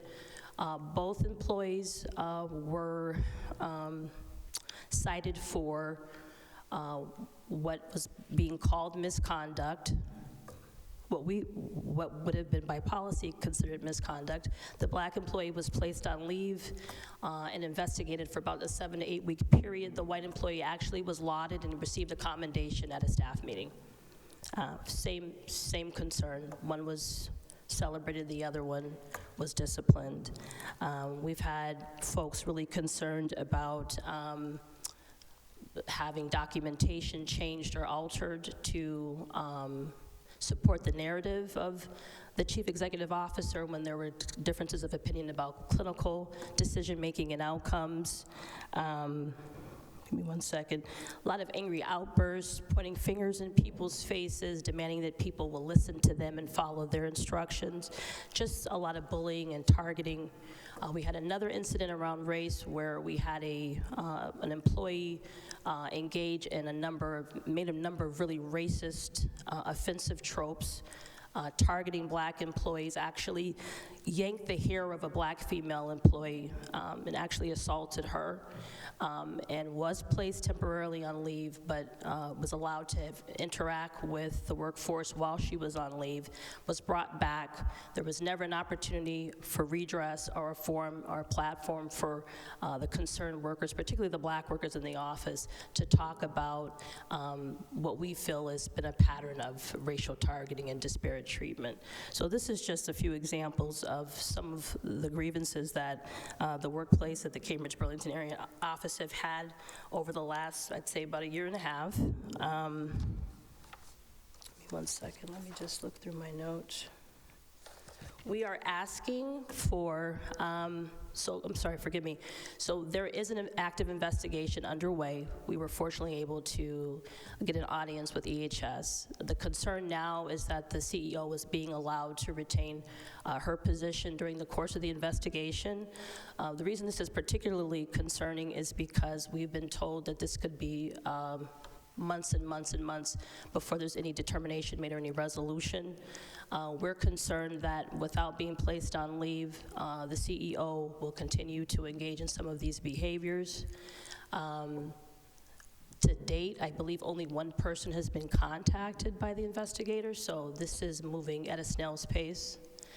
So we're asking that she be placed on administrative leave like any of the rest of us would have. We were certainly open to dialogue. This wasn't a witch hunt. We wanted to sit down at the table and have some dialogue. The Cambridge Burlington area office was one of the most reputable offices through the department for years. It had a stellar reputation. A lot of social workers wanted to come and work out of that particular office. We'd like it to return, that reputation to return, and we would like to make sure that we're creating a safe, productive, and egalitarian workplace for everyone. Any questions? It's a lot. Thank you. Any counselors, I'm sorry, Counselor Klingon would like to sign on, and would you like to speak on this? Oh, thank you, Madam President. Through you, I can't speak to what exactly happens, with some of the instances that you're talking about, but I just want to speak as somebody who, in my day job, I support these social workers tech-wise, and in doing so, I just hear in the voices, these people, these individuals, they work out of their cars, they work off of these, Surface Pros, they're working out of McDonald's. Sorry. My mom was a foster parent, so. So anyway, I just want to say that, to hear that they have to deal with unsupportive managers and supervisors is really disheartening. And actually, I want to say, on a personal note, out of that office, I helped a constituent at one point. I was trying to help a constituent. I was advocating for her. Her son was in a really bad way, and she was trying to get services, and they were denied. And I believe that decision comes, from the management at that office, and it was really disappointing. So these children, there are children, as was stated, these are Somerville kids, many of who are in bad situations, and these folks are the ones who keep them safe, and they go in there and they work every day tirelessly. I don't know really how they do the job, because I can imagine the burnout rate and just the amount of mental health issues that arise from doing the job day in and day out. So I just want to say I support you all in your efforts, and if there's a letter we can, is it a letter we can sign on to the state delegation to help out in some way as city councilors. But I just want to say I generally support everything that you all do on a daily basis, and I'm sorry that you have to come here with this and talk about this harassment and bad management behavior that you're having to deal with. So We thank you. appreciate that, Counselor, very much so. Thank you. Councilor Burnley? And then Councilor Scott. Thank you, through the chair. On that point, similar to my previous item, at the last section of this item, which is quite detailed, and I recommend that my colleagues read it if they're interested in hearing more about these instances. The last clause of this resolution is to send this as a letter to the deciding factor who can determine whether this person remains in a position to actively retaliate against people who have spoken out, or who will determine whether that person has to be separated while that investigation is ongoing. Thank you. Councilor Scott?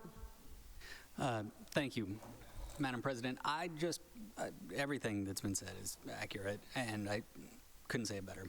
I just want to highlight how extraordinary this is for a group of employees, state employees, to specifically, by name, a direct supervisor say this person needs to be removed. In my day job capacity with BSAS, right, we dealt with DCF caseworkers all the time. And it's true, the DCF area manager does have the final call on a great deal of how these situations go. It's a pivotal position. It has impact that it literally changes lives every day. As do the social workers at DCF, as do the peer counselors at all our treatment programs, right? These programs are overwhelmingly predominantly women of color, and it's wonderful that we have people with lived experiences coming into these systems, trying to make them better because they know how much of an impact just one person can make. So for everything that they tolerate, not just working out of their cars and driving around and entering some messed up situations sometimes, for this to rise to the level that it needs to be addressed should tell you something about the horrors there. I can't speak to them directly. I'm not there. But this is just vanishingly rare for this kind of direct plea to be made. So I'm sorry it's gotten that bad. Of course, we support you 100% and are glad you brought this. Thank you. Thank you so much, Counselor. I know I've exceeded my time. I just wanted to make certain I forgot to capture a couple of other items on the grievance list, which I think the council should be made aware of. One is which we've had a problem with getting overtime paid. So we've had outright refusal by our CEO to compensate people for working. I actually left an emergency response that I was called out to at 3:30 today. I got to the city of Somerville, was up the street and up the road on Medford Street, and I didn't get to the home until 4. So typically, we'd like to try to, if we're able to, assess for safety, make sure that the minor children in the home are safe, parents have appropriate resources, we can get in and out of there. This actually ended up being a 2-hour process tonight, so I finished at 6. By contract, by policy, the worker is supposed to be paid from the time that they leave the home, that they're dispatched to the time that they get home. I have not personally had an issue with securing overtime, but there have been outright refusals by upper management to pay overtime on a routine basis in a few instances with a couple of employees at our office. So that was one of the more salient grievance matters that I wanted to make sure the council was aware of. Thank you. Councillor Said would like to sign on. Councillor Mba. Thank you, Madam President. I would also like to sign on, but I really want to say I'm sorry to hear all this. I'm telling you, we should be embarrassed to be hearing this stuff. I think we also have like a wage theft thing, but this company is not in Somerville, so, but they should be investigated. It's just, it's not even just to call for suspension and all whatnot, but I don't know like what the mechanics will look like, Whatever community it is, we can amend the resolution for like some direct or call for like the state, to investigate some of this, because the fact that like Chairman Scott just said, the fact that it came to at this intention, it means it's even worse. Because usually this thing goes unnoticed until I've also heard this complaint, maybe like I'm at Starbucks, I see someone, or I'm chatting, then you hear things behind closed door, but to come before the council like this, it's really appalling. Thank you, Councilor Brownlee, for bringing this forward. It's like whatever thing we can do. We appreciate that so much. We appreciate the opportunity to bring some attention to our concerns and for any support that the council would be willing to offer. Thanks again. Thank you. Councillor Wilson would like to sign on. Councillor Said. Thank you, Madam President. I just want to thank Councilor Burley for bringing this resolution forward, and for you all for coming today, for being brave, for sharing this.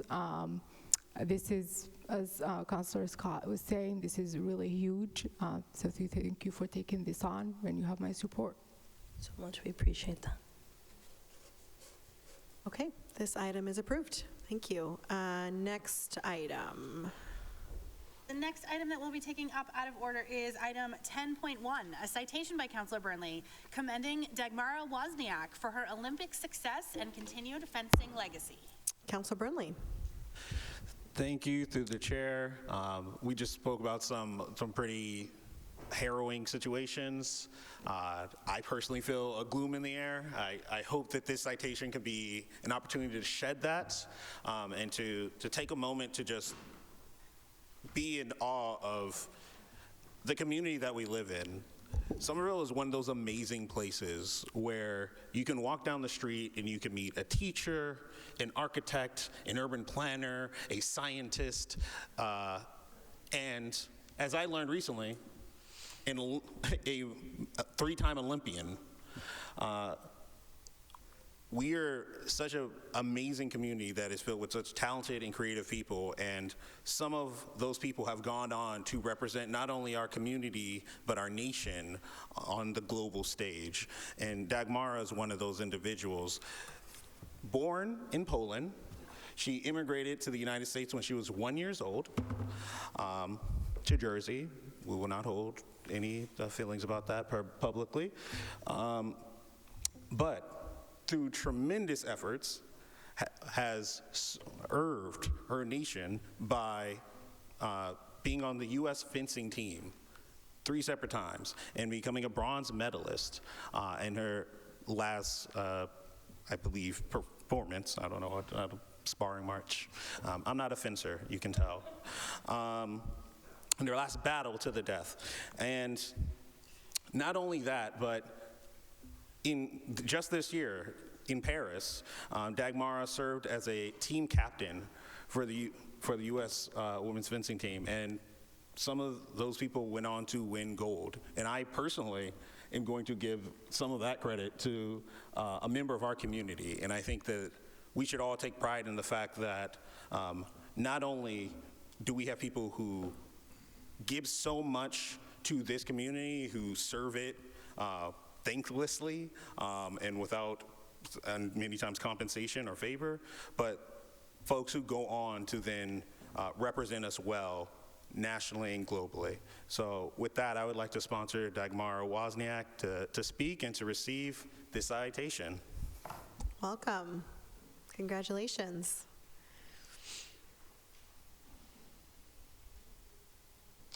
Wait, where's the sword?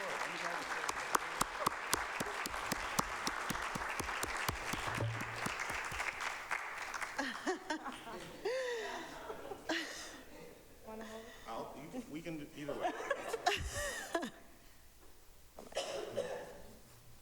Thank you so much, Counselor. Yes, my name is Dagmara Wozniak, and I am a 3-time Olympian, and I currently reside in Somerville. This is my 4th year living here. After the Tokyo Games, I transitioned from being an athlete to a coach, so I'm currently on my 4th year as an assistant coach at Harvard University.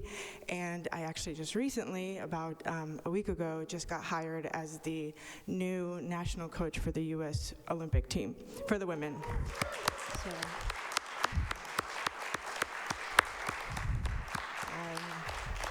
just thank you so much for inviting me here.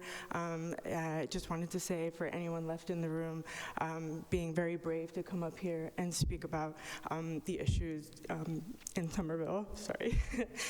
It was a lot to kind of come in and hear some of the stories, so sorry. But yes, thank you very much for having me, and I hope to be involved in the community. Thank you.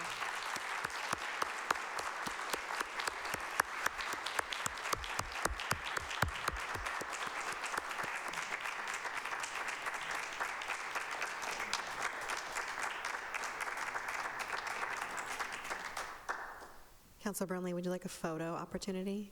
Absolutely. Okay, And let's the take council a brief can jump in on it. recess for a quick photo with our Olympian here.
Yeah? All right, here we go. Ready? 1, 2, 3. Stay there. I'm going to go this way too. Stay there. I have another device. Okay, here we go. Perfect. Thank you.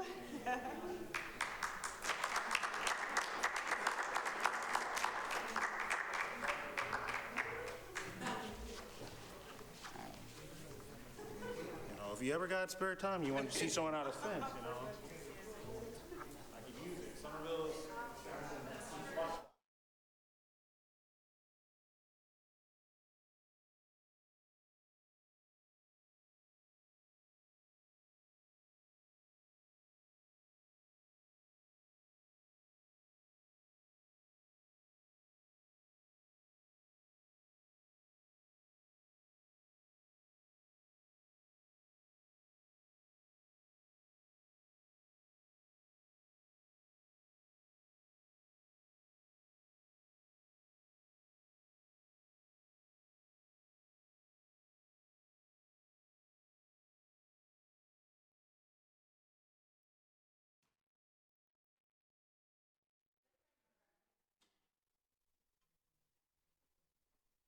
All right, let's call our meeting back to order.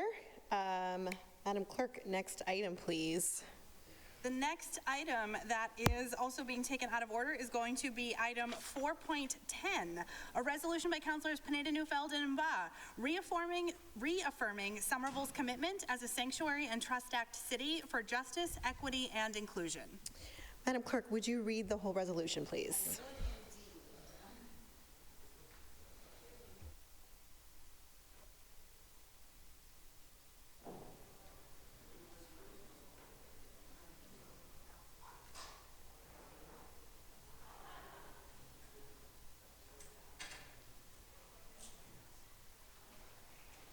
Whereas the city of Somerville has a proud, long-standing history of welcoming and supporting generations of immigrants, dating back to its original Sanctuary City Declaration in 1987, reaffirmed in 2016, and has continually upheld values of equity, inclusion, and support for all community members. And whereas the national political climate remains increasingly hostile towards immigrants and refugees, and the recent return of the former president to the White House brings heightened risks for immigrant communities across the country, including in Somerville.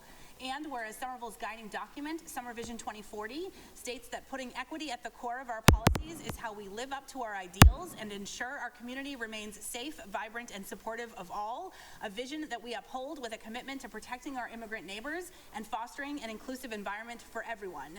Now, therefore, be it resolved that the Somerville City Council hereby reaffirms its commitment as a Sanctuary and Trust Act city, vowing to protect the safety, dignity, and rights of immigrants, migrants, asylum seekers, asylees, and refugees residing in Somerville, and be it further resolved that Somerville pledges continued support and funding for the Office of Immigrant Affairs, empowering it to advocate for and support immigrants, provide resources, and foster a welcoming environment in our community, and be it further resolved that Somerville commits to maintaining and funding the Immigrant Legal Services Stabilization Fund to provide legal representation to residents facing deportation or removal, and to secure legal guidance through this fund as needed for our constituents, and be it further resolved that no city department, including the Somerville Police Department and Somerville Public Schools, will apply for or accept federal funds that require gathering or sharing information regarding the national origin, immigration, or citizenship status of employees, students, or residents for the purpose of targeting or deportation.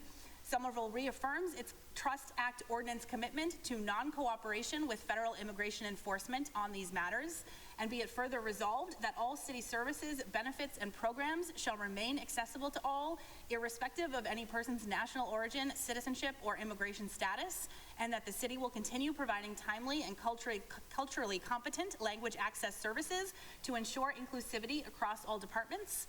And be it further resolved that city employees will receive training and resources to uphold equal access to city facilities, services, and programming, building a supportive environment for all residents. And be it further resolved that Somerville will partner with the Massachusetts Attorney General's Office to secure justice for victims of hate crimes, and with local organizations to support families affected by federal immigration policies, including providing kinship placements for children where appropriate.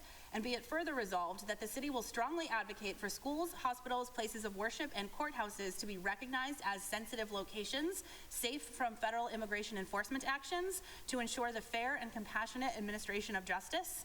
And be it further resolved that the Somerville Police Department reaffirms its commitment to not cooperate with external law enforcement agencies on matters related to immigration detainment as set forth in the City of Somerville's ordinance, number 2014-07, Trust Act ordinance. And be it further resolved that the Mayor of Somerville will communicate the city's sanctuary city principles and available resources to all city departments, boards, commissions, and community organizations working with immigrant populations.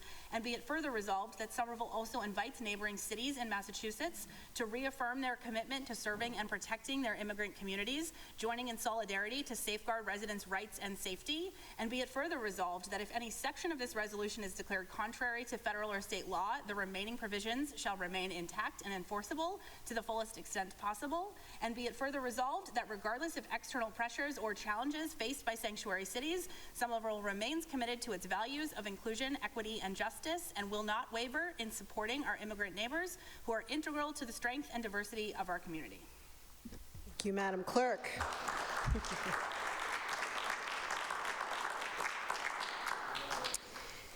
We'd like to invite Director Nagel from Summer Viva to speak first on this item.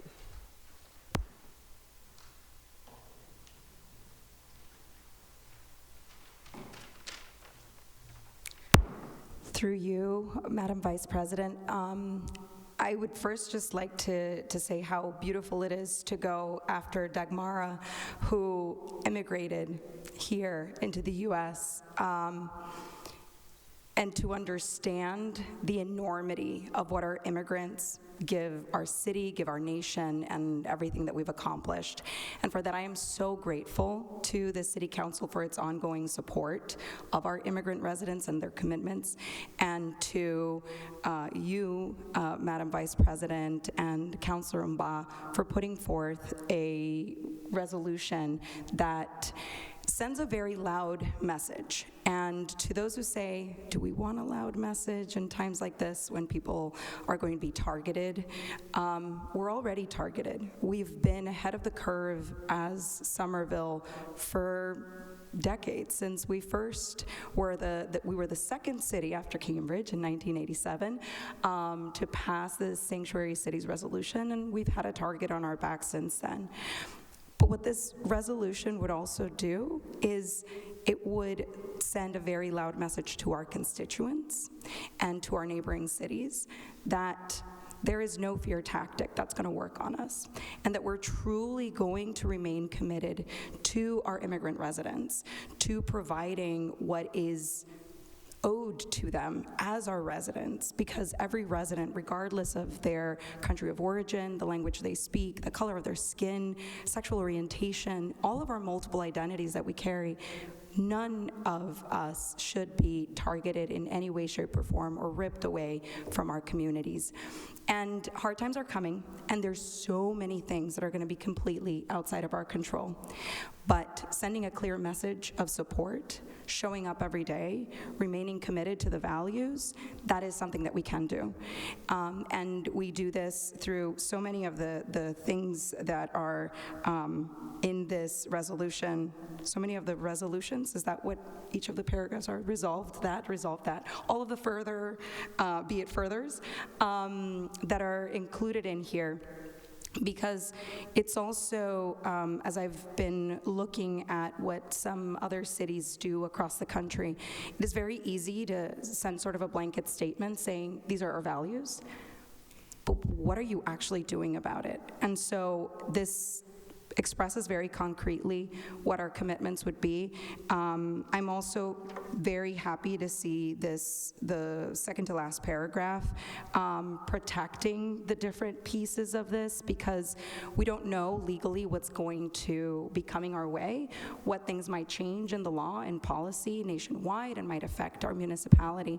So having something that also protects such a resolution, in addition to reaffirming our values and our commitments, goes such a long way. So thank you once again, and if there's anything that I can answer or put the council at ease, I'm here for you. Thank you. Thank you, Director. Councillor Mba, please. Thank you to you. Thank you, Director. I think you've said it eloquently. Thank you to our clerk. I'm sure you had some water with you before reading. We really, it's good to set it on record. I think, simply put, this resolution, is intended to protect our most vulnerable from harm. It's, and so in times of uncertainty, we are really called to reaffirm, our values as a community, that faith, hope, love that we've always, exhibited, the foundation that has shaped our community for generations. This is what we are recommitting ourselves to. So I'm grateful that, we all did this work together. It wasn't an easy task, but it was a moral obligation to do that as a city, as elected, and hopefully, as we stated in the resolution, other elected officials from other communities can copy this, take our full step to protect their most vulnerable residents. Thank you, Madam President. Thank you.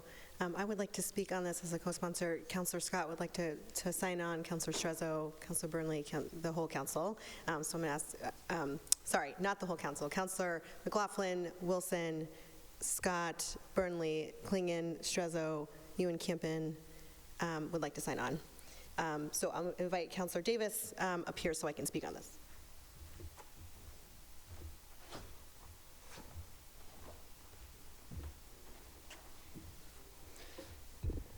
Councillor Pineda-Dufeld. Thank you, Councillor Davis. It's no secret for my colleagues in the room, as the daughter of 2 immigrant parents, how close this is to my heart. I am heartened and in what has felt like a very dark week and a half, to live in a city and be on a council, on a body where 2 similar resolutions came forward at the same time, that there are enough folks on this council who believe in protecting our immigrant families and neighbors, that we had to work to collaborate to combine these resolutions. And so I really want to thank Councillor Mba for working together and making this stronger. I just want to share a quick story. In 2016, after President Trump had gotten elected the first time, I have 2 nephews who were born in the United States. Both parents are immigrants. Called me on the phone that evening and asked me if they were going to get deported. The rhetoric coming out of that campaign in 2016 was as hateful and hostile as we're seeing today.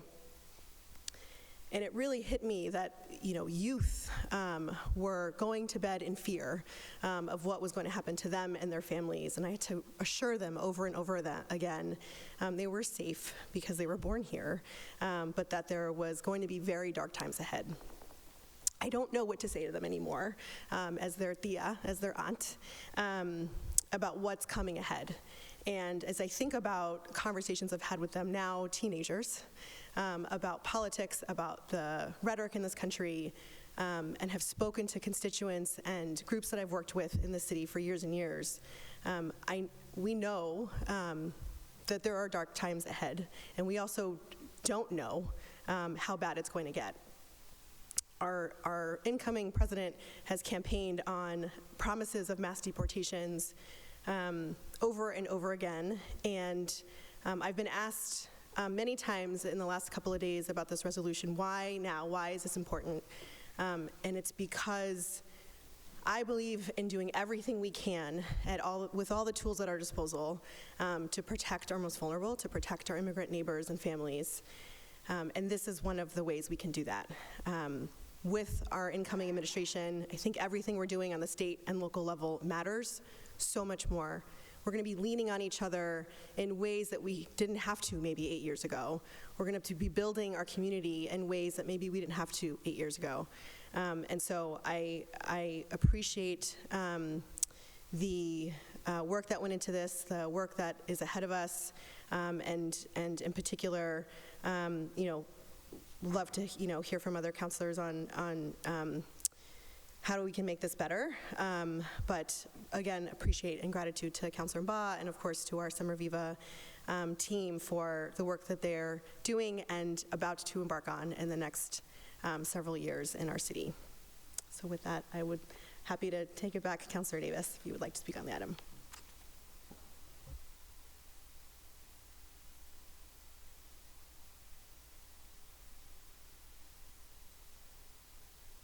Councilor Davis. Thank you, Madam President. Thank you to you and to the good councilor at large for putting the work in to put these values on paper and to present them here. I fully agree, support, and get behind all of the concepts and all the principles that are stated here. But for those of you who know me, I'm a bit of a stickler for detail, and so the first thing that jumped out at me here is that unfortunately this actually misses one of the things that I'm most proud of personally and of this council, which is that in 2019 the City Council undertook an effort to ordain some of these values. And together with Councilor McLaughlin, we introduced a welcoming community ordinance. I worked with the ACLU and other community partners on the drafting of that. It was not an easy task. We faced pushback from the administration, from the previous administration, including from the solicitor's office. But I was very, very proud to have that unanimously passed on my birthday in 2019. I remember that distinctly. And just in the drafting, when things get put together on paper quick, sometimes things get missed. Totally understand. Done it myself. So I have some amendments to this that I'd like to move to make tonight, because I think it's important for the historical record. If for no other reason that if someone's researching this days, weeks, or years from now, I want to make sure that we at least have this accurate. So I'll start with that, and then I have a couple of other sort of things I want to just say about it, if you would indulge me, Madam President. But I'd like to move for 3 amendments, and I can read them all together. They're pretty simple, if that is okay. And I did send these to the clerk earlier, so Madam Clerk, is that okay with you? Oh, you have them on the screen. Look at that. You're so well prepared. So first, just in the very first whereas clause, adding and 2019. To the reaffirmation of the Sanctuary City Declaration, just to acknowledge that occurred. In the third resolve, so the Trust Act that is referenced in this actually was superseded. So the Trust Act doesn't exist anymore. It was superseded by the Welcoming Community Ordinance. So again, just to get our facts right. So in that third resolve, replacing Trust Act with Welcoming Community. And then to get the statutory reference correct in the, let's see, fourth from final resolve, the one that begins that the Somerville Police Department, to replace the reference to the ordinance number 2014-07 has been replaced by 2019-14. That is the current ordinance, and to change the name, or to correct the name of that to the Welcoming Community Ordinance, which reflects the actual current status of the law here in Somerville. So I make that motion, and then I'd like to continue after that if we could. Okay. So Madam Clerk, we take roll on this motion. Okay. Okay. Any discussion on that motion? Okay, then that is approved. Thank you very much. With that, I would like to sign on, please. Okay. And so I mentioned that they're actually, again, substantively, totally on board, very grateful that you all put this together.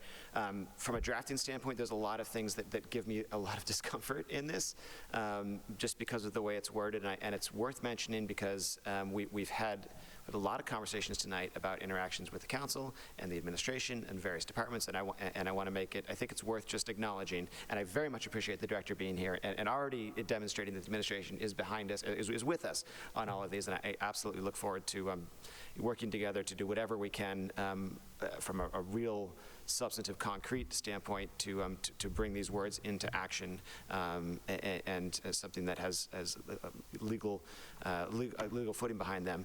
But just to be clear, this council can't a resolution doesn't have any legal effect. These are words. They're very important words. They're words that I'm very proud to stand behind together with you all. But there is no legal effect. So, the provision that says that if any pieces, that none of that, just to be clear, I don't want people to get the wrong impression. This is a statement of values, and it doesn't do anything else. I'm saying that because what I'd like to do is ask that this gets sent to committee with a copy to the solicitor's office and a request to the administration as well to look at these issues and advise the council. I'm glad to take them in legislative matters if that's the will of the president and the body or anywhere else they would be to look at what else we can do. So. The last time we went through this, we put a lot of time and effort into putting concrete changes into place. I mentioned the Welcoming Community Ordinance, ban on facial recognition technology, prohibition on tear gas, and regulation of crowd control measures. I mean, all of those stemmed from the conversation and the concerns that we had. There are other examples, but I won't bore you with those.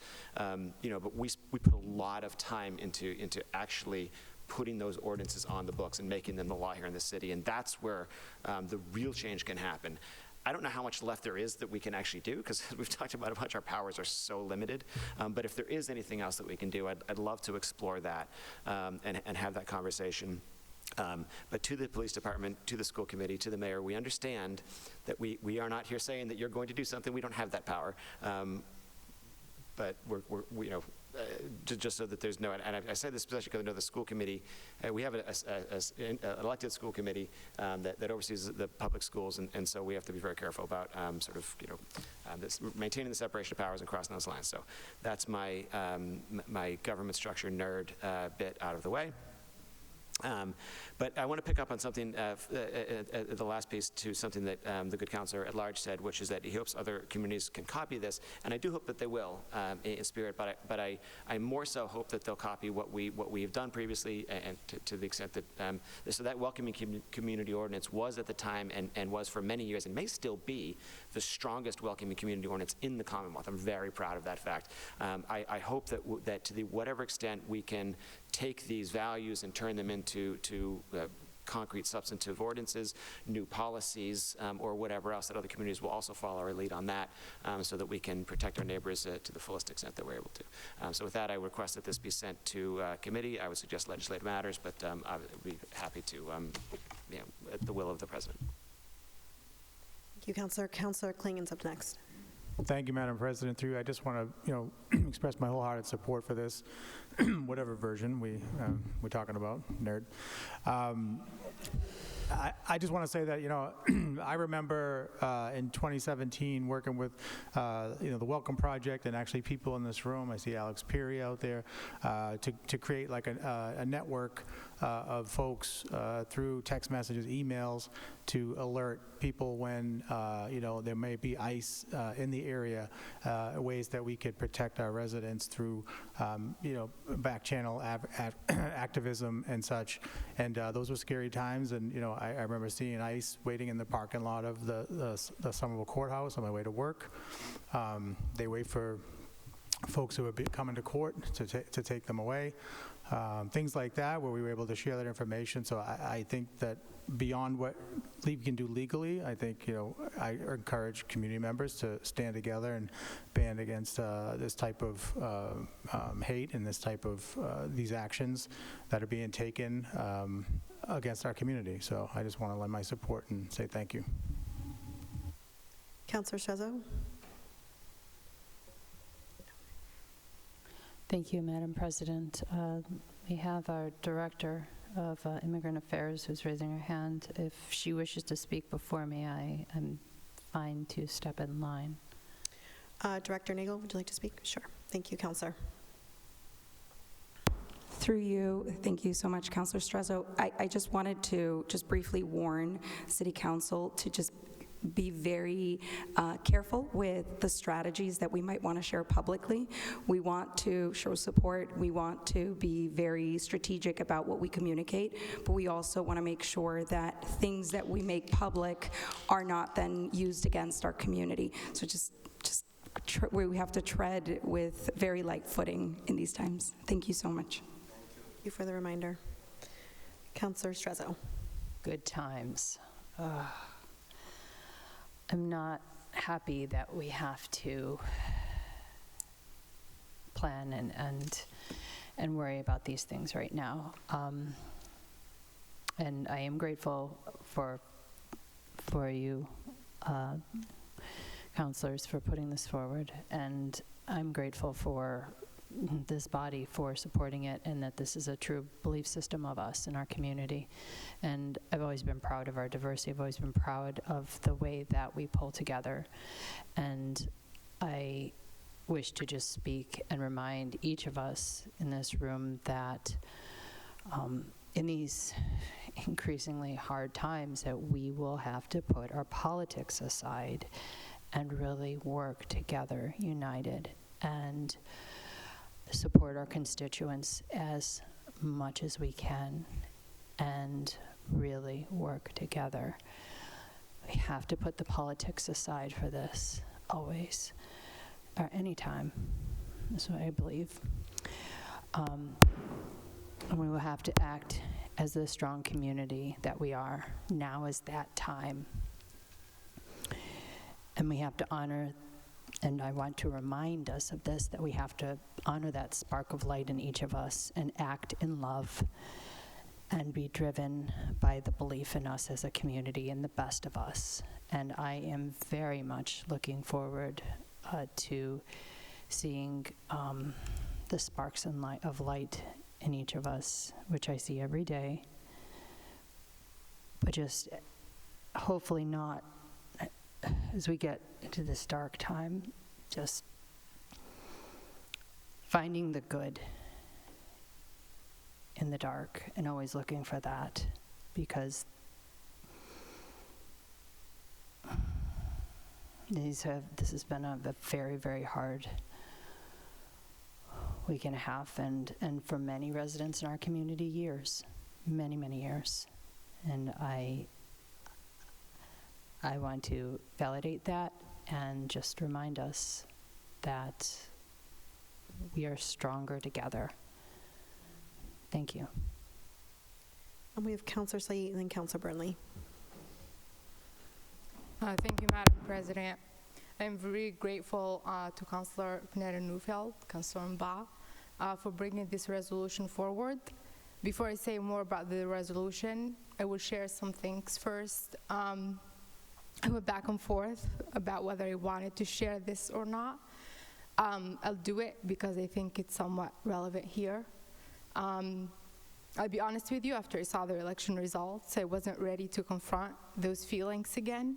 I felt overwhelmed at the thought of having to deal again with an administration that has historically shaken our community and did everything to tear families apart. In 2016, I was a classroom teacher at Somerville High School, working mostly with first-generation immigrant families. I saw what a parent can do to prevent their child from being taken away from them, have them live with a relative, put them on a plane and not know when they will see them again. I saw fear in my students' eyes every day. I watched them fall behind on schoolwork as they transitioned to taking bigger roles in their families by becoming the primary providers, by being the ones seeking legal services, being the interpreters delivering the bad news to their parents. I shared some of their fears, but I was reminded every day of the importance of staying strong for my students. I didn't let fear paralyze me then. I will not let fear paralyze me now. In 2017, after the former president was elected, I decided to become a citizen so I can exercise my right to vote. As a community organizer, I worked on the things I cared about with the Welcome Project, with CAS. I tried to make an impact in my students' lives.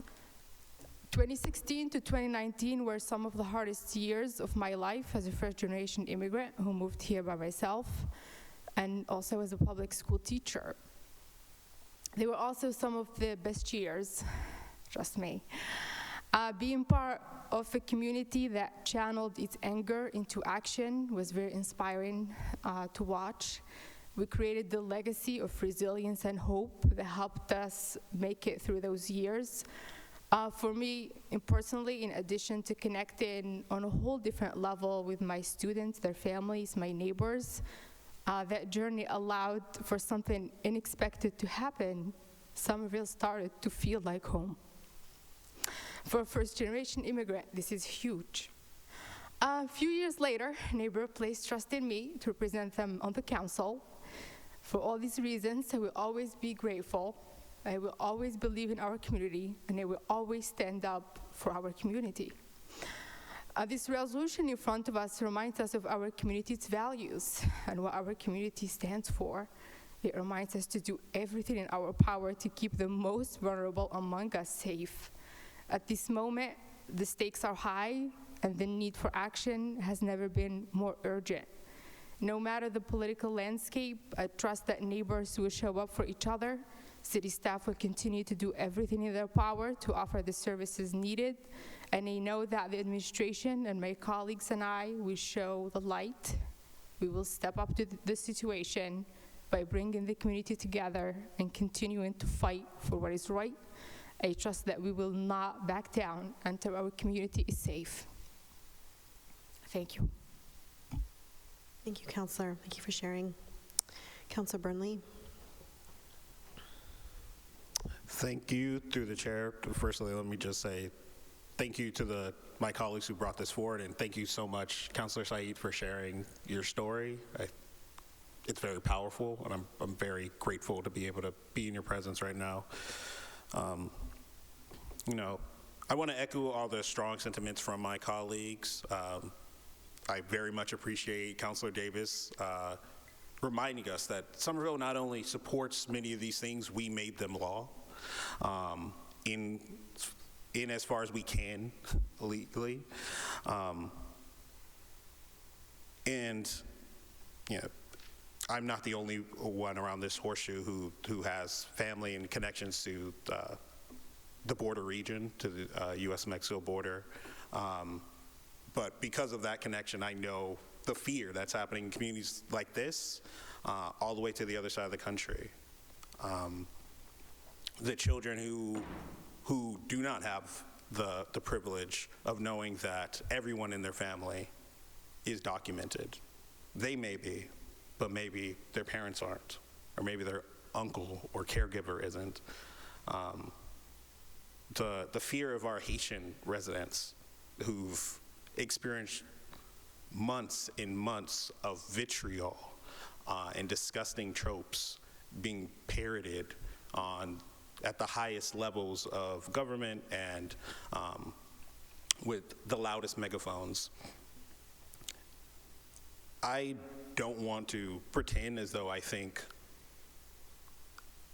we can sleepwalk into the reality of next year, or the year after, or the year after that. But I am heartened, as so many of our people today have said, that we are in Somerville, and that when we are confronted by people who want to take away our rights, who want to harm our neighbors, who want to separate families, who want to criminalize people, not violent actions or harms imposed on others, but to criminalize people, that we come together strongly as a community. And I'm very, very glad to know that we have a local government that does that, and that I know that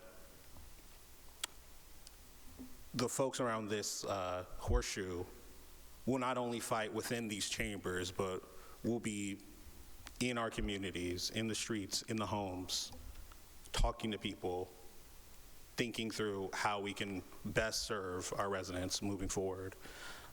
I would like to add just one wrinkle to this,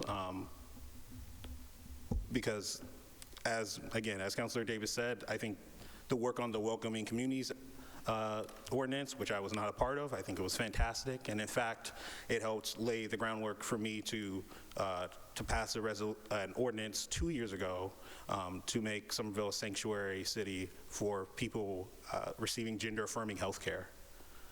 I think it's also incredibly important that we acknowledge the horrific things that have been said about trans people, trans youth in recent months, and the attacks that they are likely to be under. And I'm very grateful that after Somerville passed that ordinance, the state actually took up many of those same provisions and passed that statewide. We need to make sure that Massachusetts does its part, and that wherever possible, this community is a sanctuary for all vulnerable people, for all people who are exploited, for everyone who would be targeted to divide us further. I think that we're up for that challenge.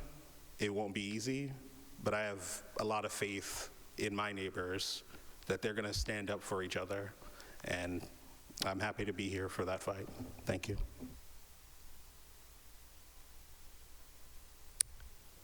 Councilor McLaughlin. Make a few comments, Madam President. Not going to beat anything people have said tonight. Thank you, everyone, for reaffirming our values here. I did just want to say, we've had a lot of good conversations tonight. This is the one thing that a camera has shown up for, and I just wanted to point that out just because, we've been a sanctuary city for decades. We reaffirmed this when Trump became president the first time, and we're standing by it again. And I know that, unfortunately, this very complicated argument is going to be boiled down to a tweet. It's going to be boiled down to a 5-second thing on the news, and everyone is going to get up in arms. And I've already seen some of the tweets and anger about, how are you doing this now? And my response to that is just that we've always done this. It's been who we are for decades. I grew up in a sanctuary city, and this is about making people feel safe. And that's all it is. And I challenge anybody to say that this city is less safe because of our sanctuary city status. We've become a safer city. People feel more comfortable coming to the city, coming to the police, coming to 311, coming to our services because they know that we're not going to betray them. And that's all I got to say. I thank everyone, and I just want to put that out there because I know that there will be blowback on this, and I'm willing to deal with the blowback, and I'm happy everyone else is too. Councilor Wilson. Yeah, thanks, Madam President. Just following up on what my colleague from Ward 1 said, I'll save most of my comments for when this comes back out of committee, but the president-elect likes to paint a picture of sanctuary cities as lawless, crime-ridden areas, so it's really important that we do name, like our colleague just said now, that being a sanctuary city makes us safer. And it does this by giving our most vulnerable residents the reassurance that they can participate fully in our community and have that protection. It's proven, it's statistically proven. You can go on the internet and read. It makes us safer. So for anyone out there listening to the president-elect, he's wrong on that. Any other comments? Okay, so this item will be sent to legislative matters. Oh, referred to legislative matters. And may I request that you include our Summer Viva director in that conversation, Councilor Davis, the chair. Okay, great. Next item, Madam Clerk. The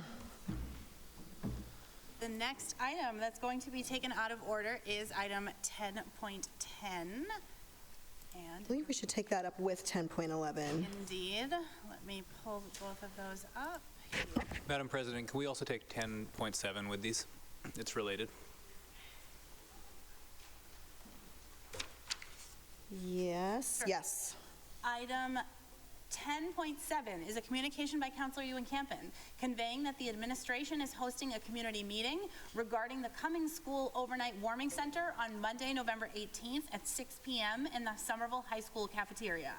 Item 10.10 is a request of the mayor requesting a supplemental appropriation of $34,000 from the fiscal year 2025 property tax levy to the Department of Public Works Buildings Rental Buildings account for the rental of porta potties for the warming center. And item 10.11 is a request of the mayor requesting a supplemental appropriation of $30,000 from the fiscal year 2025 property tax levy to the Health and Human Services Professional and Technical Service account for the procurement of additional security services for the warming center. Colleagues, the administration would like us to take up those items this evening, obviously because they're time sensitive. We do have staff here to speak on them. Councilor Ewan Campen, did you want to speak on your communication? Thank you, Madam President. Just to say, the two items that are before us have to do, as I understand them, with the warming center that is being established for this winter at the Cummings School with the entrance on Prescott Street. This is in Ward 3. It's very close to where we are right now, and I just wanted everyone who wasn't made aware, this was communicated by the city, I believe, today and yesterday, that there is a community meeting next Monday, 6 p.m. in the high school cafeteria. I do want to be clear up front in case there's any question. This is not a meeting about whether or not the warming center will be established. It is going to be established at this location. This is an information to hear directly from city departments about how the warming center will work, the operations, the security, the kind of day-to-day, what to expect, and also for people to ask questions, to raise issues that the city might not be thinking about, and make sure that those get addressed so that this is successful. Thank you. Wonderful. Colleagues, any questions on 1010 or 10 or 11 on the two items before us for the administration? Councilor Yoon-Kim. Thank you. So I have not had any conversations with the administration about these specific things, so I just wanted to ask the quick question about the porta potties. Are the bathrooms for the warming center proposed to be located outside? Commissioner Lathan. President. Welcome. Good evening. Commissioner Joe Lathan, DPW. Through the chair, yes, they are located outside along that a brick walled area close to the wall, that second door in the playground area. Forgive me, Madam President, through you. So this is all news to me. You know, this is, I believe, coming together quick. I don't mean to sound like a kid. I thought a warming center, the idea was to be warm. How do you go outside to go to the bathroom in the middle of the winter? How is that the plan? Through the chair, this particular trailer is a heated trailer that is kind of what they also use. Sometimes you may see them at events. That's a big trailer that's a very nice trailer bathroom unit, double stall bathroom unit that's very clean. It holds an enormous amount of water, fresh water. And so it's able to kind of be a very useful situation for this kind of warming center as we continue to work with emergency management and health and human services to continue with our facilities down the road. Thank you. So through you, when it says porta potties, we're not thinking those little rectangular boxes, we're thinking a heated trailer? Through the chair, that is correct. Understood. Thank you. Councilor Wilson on this. Yeah, thanks, Madam President. That's really reassuring to hear that it's a heated thing. I know when Councilor Klingon and I spoke a couple of years ago with city staff about the idea of setting up a warming center at 15 Temple Street, the former Walgreens location in Winter Hill, the issue of bathrooms came up. It didn't have accessible bathrooms. We asked about this sort of solution and were told that it would not work. So I'm glad to hear that there's been a change in that and that apparently that's going to help this warming center happen. So thanks. Any other questions or comments from my colleagues? Okay, those items are approved. So the next item taken out of order will be item 8.3. Give me just a moment to get to that, which is an officer's communication from the Director of Sustainability and Environment, conveying an overview of the Commonwealth's clean energy goals, electric sector modernization plan, demand growth in Somerville, and capital projects underway or planned. Director Blease is on Zoom. Can we make sure to unmute her? Okay, Director. Hi, can everybody hear me okay? Yes. Okay, great. And through you, Ms. President, and thank you to you and honorable city council members for having us this evening. Apologies, I am on Zoom. But tonight we're joined by Jason Wright, our community relations manager at Eversource, the city's electric public utility and partial gas utility. He's joined by a team of subject matter experts from Eversource who are here to help answer any questions at the conclusion of our presentation this evening. The Ballantyne administration is resolute in our determination to reach our climate goals. Our vision to create a thriving, equitable, resilient, carbon net negative community remains strong. That means that we're doing our part and more within and beyond our borders to mitigate our contribution to climate change. What that means in practical terms is that we are going to reduce our emissions to as close to zero as possible and offset the rest and support sequestration of emissions. But the question that most people ask when they hear about this vision is probably, what will it take to get there? And that's a question that Eversource has been helping us to answer. We do not purport to have all of the answers, especially not tonight in this evening's presentation. But the purpose of tonight's presentation is to provide a high-level overview about 3 aspects of that question that we're endeavoring to answer.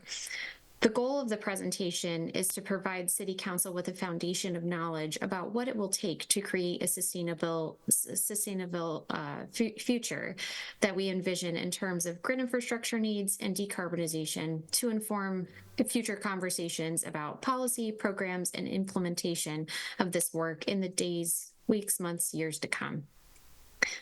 The first piece of that question is transmission. How do we get renewable energy that's produced in more rural places to Somerville? Next question is, how will Somerville's electric load be impacted by our decarbonization strategies, which are namely centered around buildings and vehicles? It means improving energy efficiency, fuel switching to electric distributed energy resources, and then switching that electric source over to renewable energy. But the third question is, what does all of that mean for our electric grid? And tonight we will provide a high-level brief overview of what we know so far. Again, Somerville's committed to a carbon net negative vision, and we're excited to talk to you all tonight about how we will continue this journey to get there together. Thank you, and I will now turn it over to Jason Wright. Jason, welcome.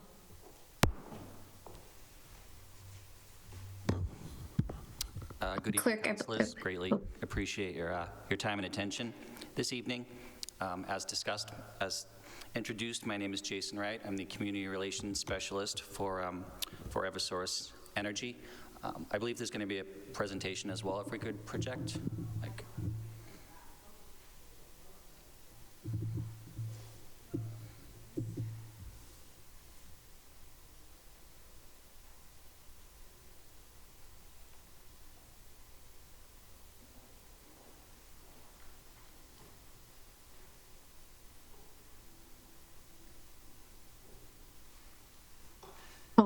Clerks, I believe that it was attached. Oh, I can also share my screen if that's easier. Yep.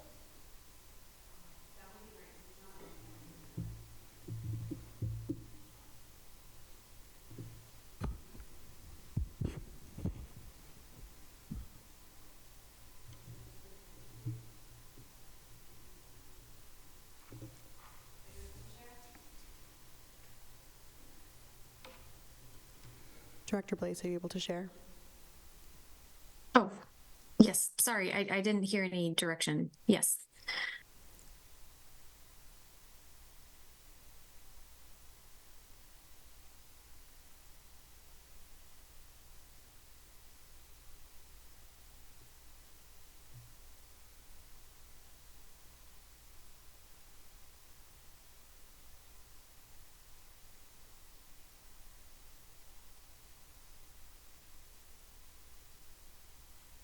Alrighty, thank you. With me this evening is Ronit Goldstein, Manager of Community Relations for Eversource, as well as Juan Martinez. He is our Manager of System Planning as well. As Christine alluded to, I think our goal this evening is to provide really a high-level overview of how Eversource is helping the city as well as the state achieve their decarbonization goals, how Eversource as the utility is addressing load growth in Somerville, and also to help you as well as your constituents and the residents of the city of Somerville really understand what this will look like for the electrical infrastructure in Somerville comprehensively. If we could jump to, yes, next slide. Thank you. So as it comes as probably no surprise to everybody here, Massachusetts does have some of the most ambitious climate goals in the country. And I apologize if I'm squinting. I'm trying to read off the slides as well. But they are not just goals. In fact, they are the law. Eversource's role is to enable net zero greenhouse gas emission mandates by 2050. This means rapidly and expansively moving towards using renewable energy resources to power vehicles as well as heat and cool homes.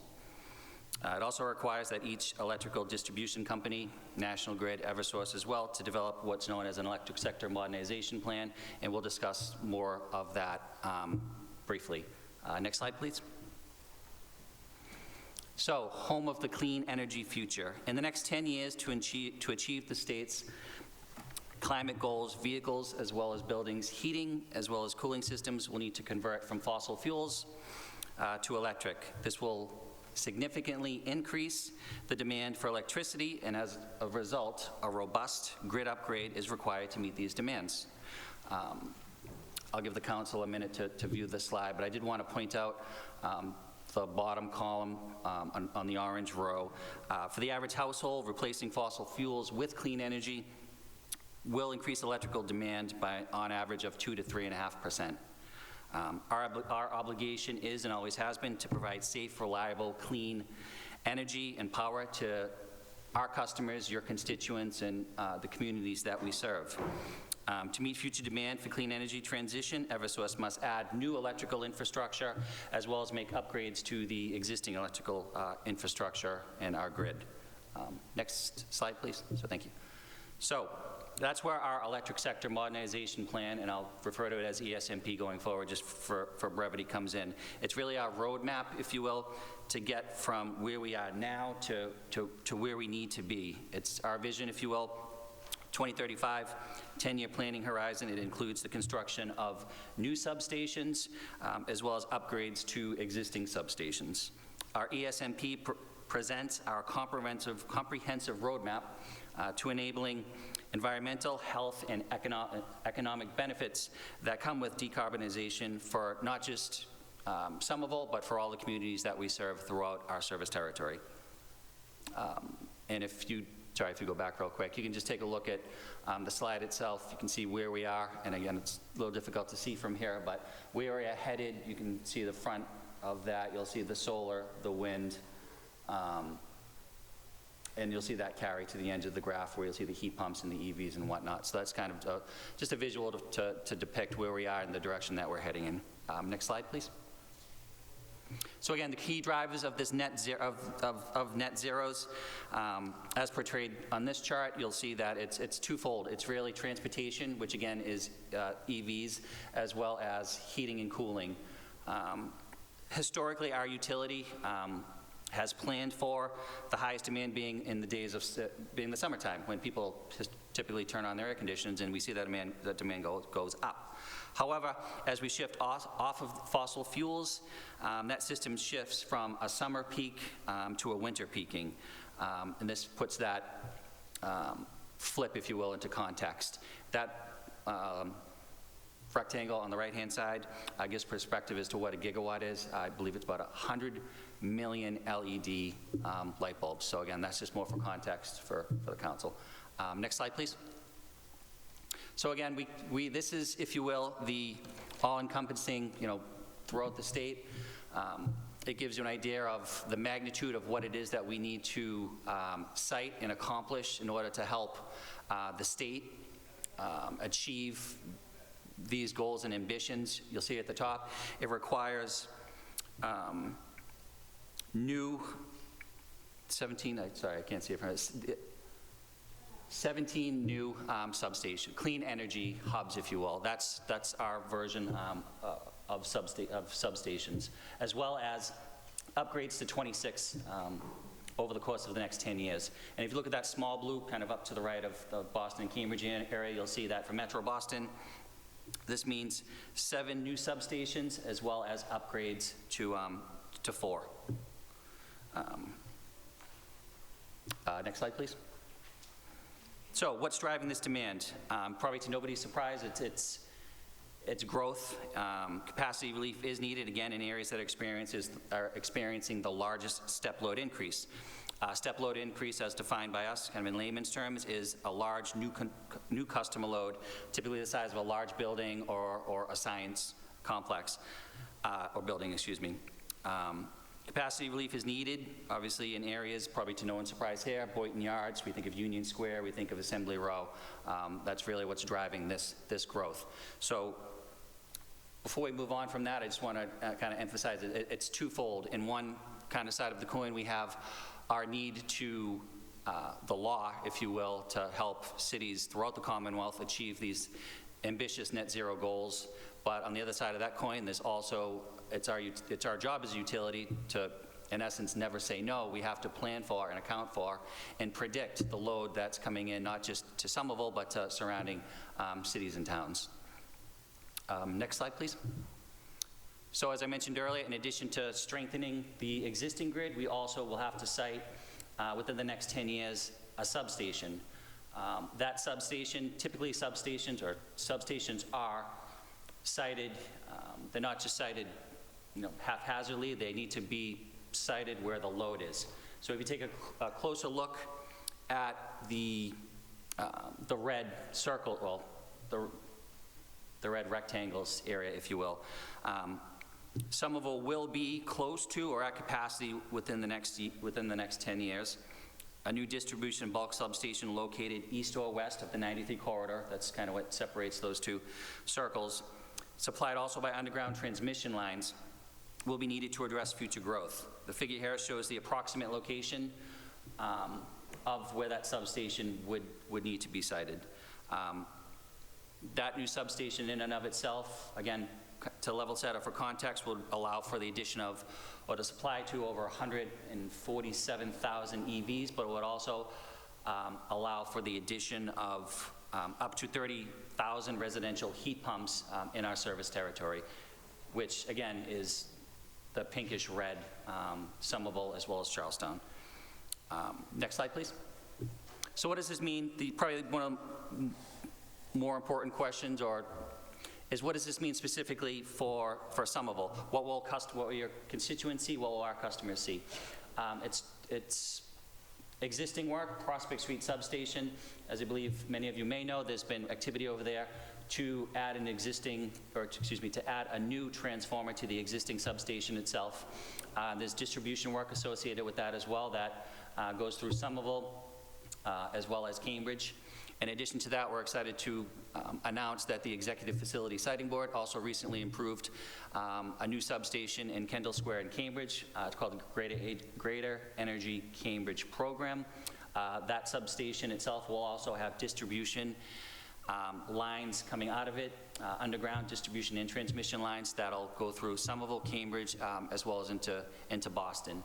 And again, I make emphasis on that because for your understanding the electrical system, electricity doesn't necessarily recognize city borders and whatnot. It often works in a loop. So when there's a new substation sited outside of the city, it will directly and or indirectly benefit surrounding cities and towns by taking load off of that grid.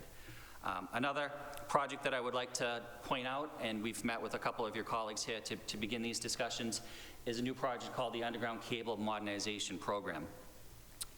UCMP for short. The UCMP is designed to modernize and increase capacity of existing underground transmission cables by replacing them with HPFF technology, high pressure fluid filled, with XLPE. This is kind of new and improved technology.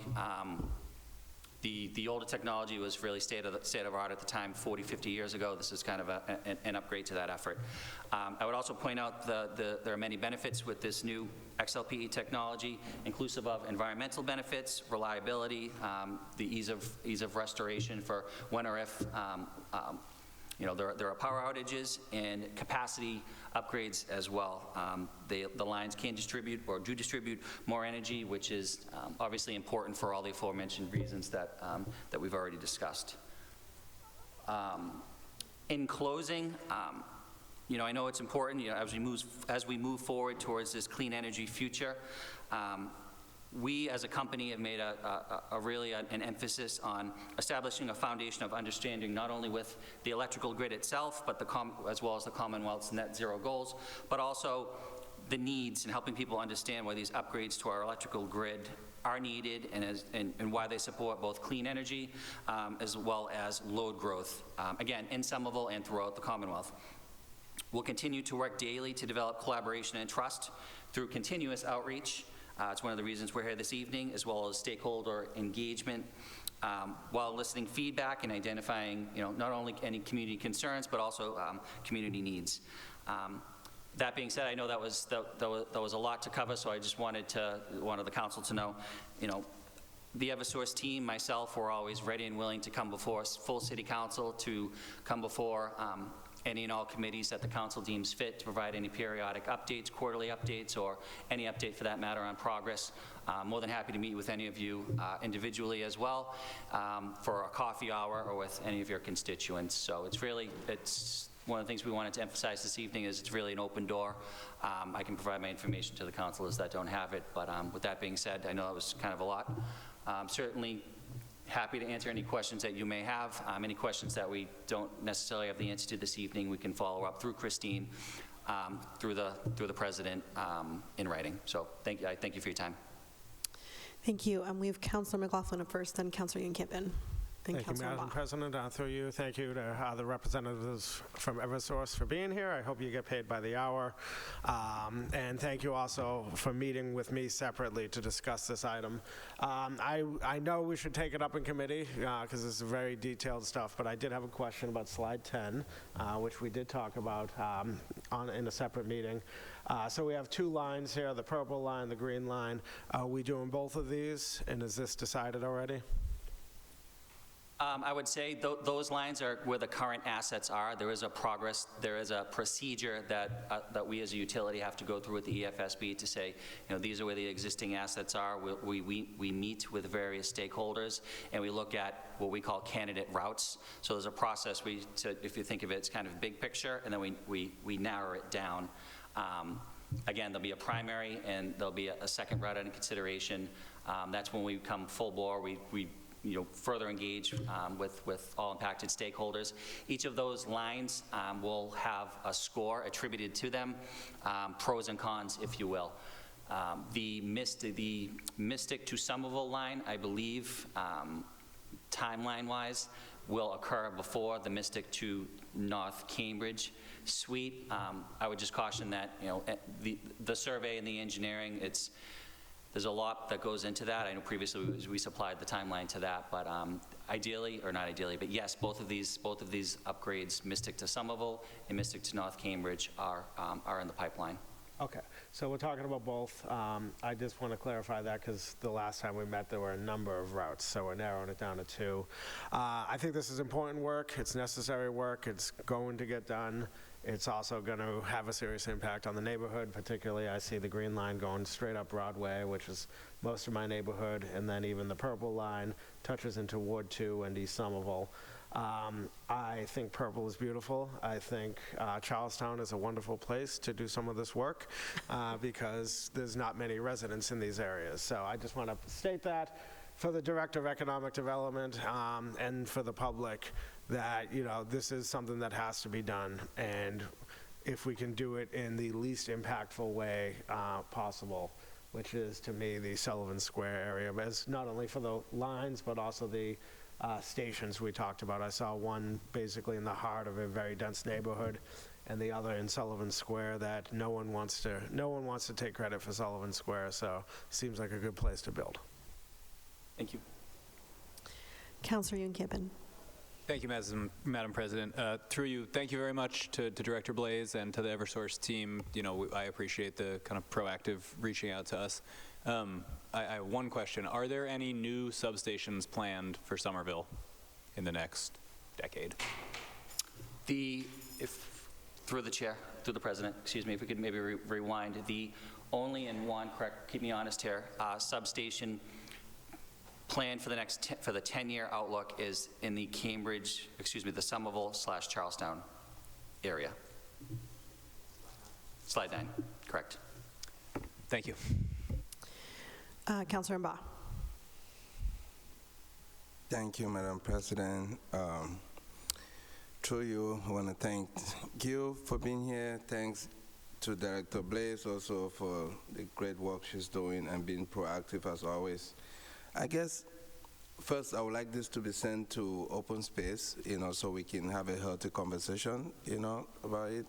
But when I see your data points, like 33% by 2025, 50% reduction by 2030, and 75, this is like really nice, metrics.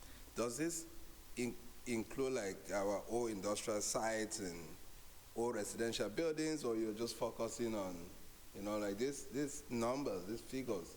Like, is it, how do you aggregate, like, we want to say, like, we want to get to this percentage for, like, emissions? Like, are you just focusing on, like, your new projects, new developments and stuff, or are you planning to integrate, like, old residential buildings in industrial sites that we have? I believe, and if I may defer to Juan, that while as the load forecasts are done, they typically project out.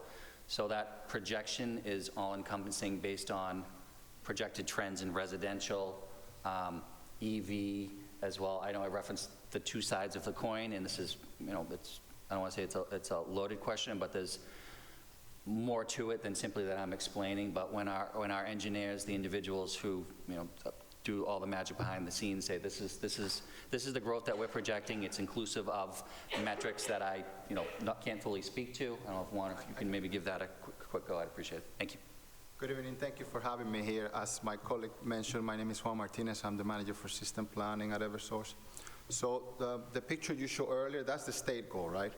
And what the company did is we took the state goal and then translated to actual demand that our customers are going to have. And it includes everything, because the state goal is decarbonization of existing and future. So our team took actual electric vehicle travel pattern data, and we took what we think will be the conversion from electric heating, existing and new electric heating. We took all that data and then came up with that chart, which shows how we expect the state goal to translate to actual demand. So it's not just new buildings, it's everything, including electric vehicles, including new load, and including existing customers. This is the translation of that state goal into actual demand that we see and that we can plan for. Again, maybe we can have further conversation in committee. This is just like, thank you. We can send it to open space, environment, and energy. Well, we were thinking public utilities and public works, Councillor.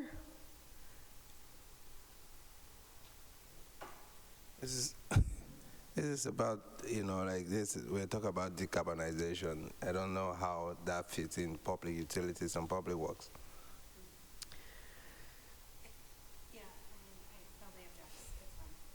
Open space it is. Let's send this to committee. Any other comments?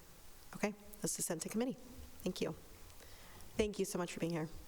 Appreciate, Council President, through you. Thank you for your time. Appreciate it. Colleagues, I need a 5-minute break. So let's come back in 5 minutes, please, from recess.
committee, so I'm sending this item to traffic and parking.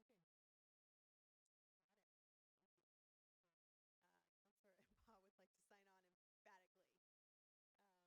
Is an order by Councilor Pineda-Newfeld that the Director of Infrastructure and Asset Management provide an update on the condition of the Somerville High School building exterior tiles.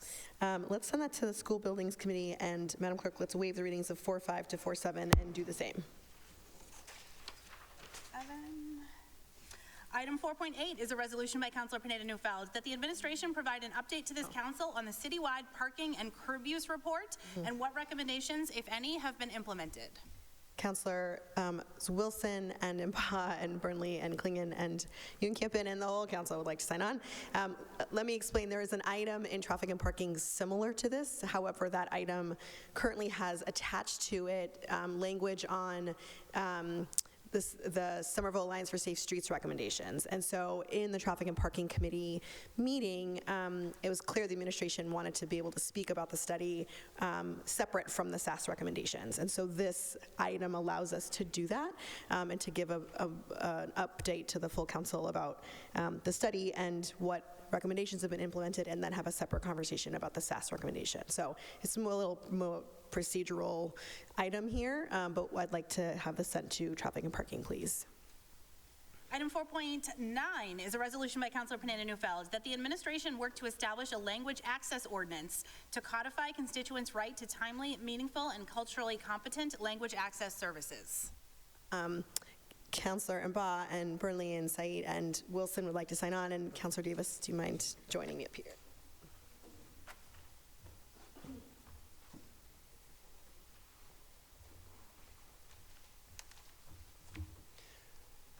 Councilor Pineda-Newfeld. Thank you, Councilor.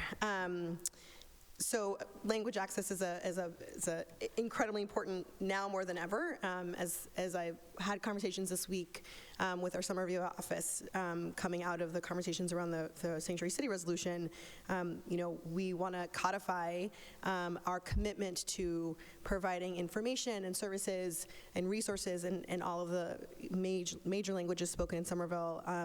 And to do that, we can do that through a language access ordinance. Other cities and communities have done this successfully. We can model ours around them. So I want to get this moving,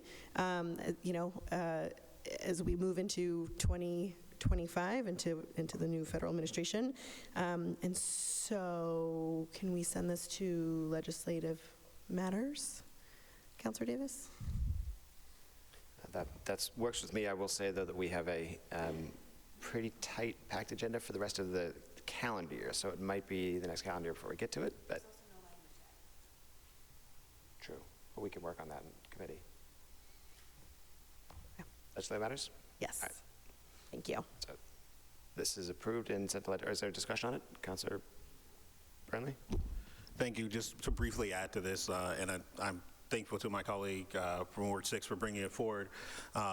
I do just want to highlight, as part of the conversations, it's important that we talk about plain language as well for all of our documents. Cambridge, which is ahead of us on these fronts, unfortunately, does have a plain language guide, and I'll submit it to maybe be attached to this item moving forward.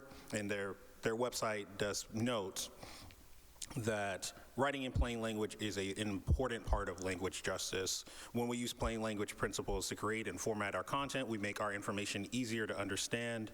Using plain language also improves translation accuracy when we translate materials from English to other languages.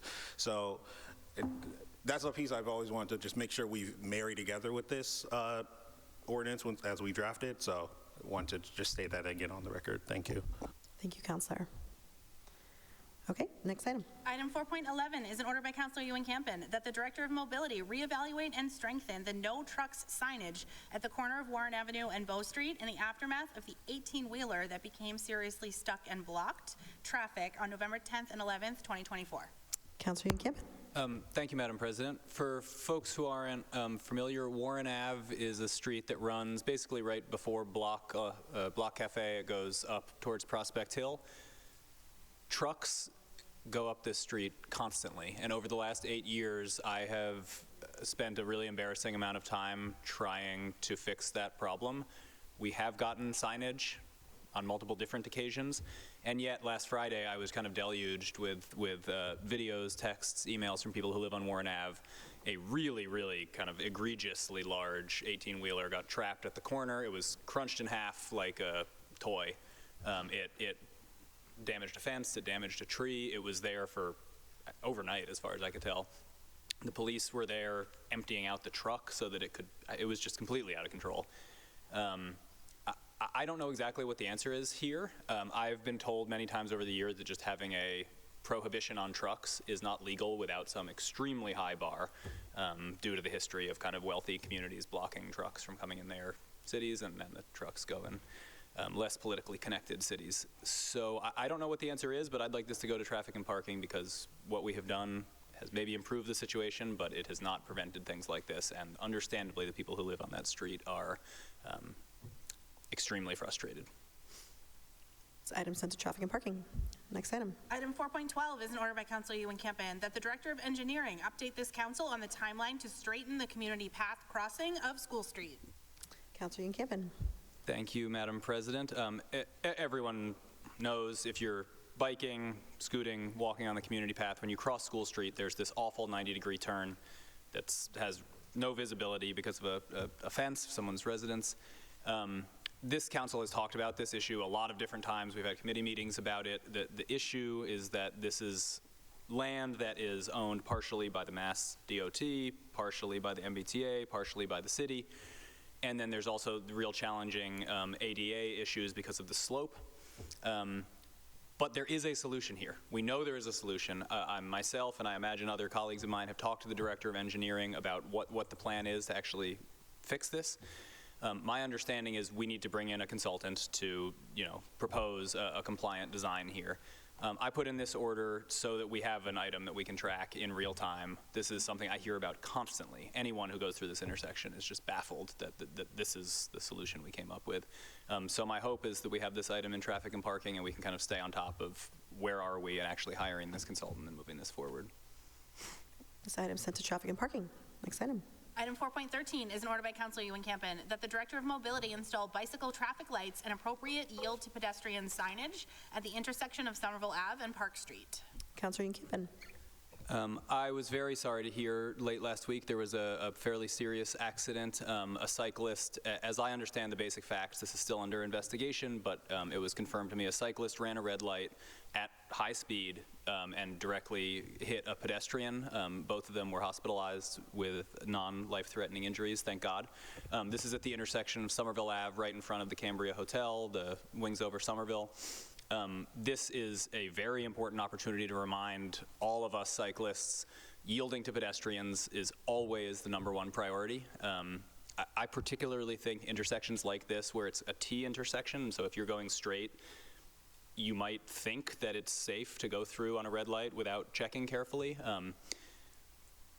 It's a really tragic outcome, and I think that on the kind of street safety design side, there is much more that we can do with signage, and ideally, I would think with bike-specific lights. But this is also, obviously, I've pushed us to have a lot of conversations about how cyclists treat red lights, but I think sometimes lost in that discussion, always, always, always yielding to pedestrians has to be the top priority. Those are by far the most vulnerable road users, and that is, we've spent a ton of energy focusing on the danger from cars, but obviously, people going through red lights at speed when there are pedestrians there is a serious safety issue. So I'd ask that this go to committee so that we can also talk about whether there are infrastructure changes we can make at this intersection. Councilor Wilson. Madam President, yes to everything my colleague from Ward 3 said. I just want to add, for cyclists, you have to obey cycle signals. If a cycle signal is there's no bombing through that. The point of putting these in is you have to obey those. Thanks. This item is sent to traffic and parking? Yes. Next item. Item 6A is a report of the Special Committee on Charter Review, meeting as a committee of the whole on October 29th, 2024. Councilor Scott. Thank you, Madam President.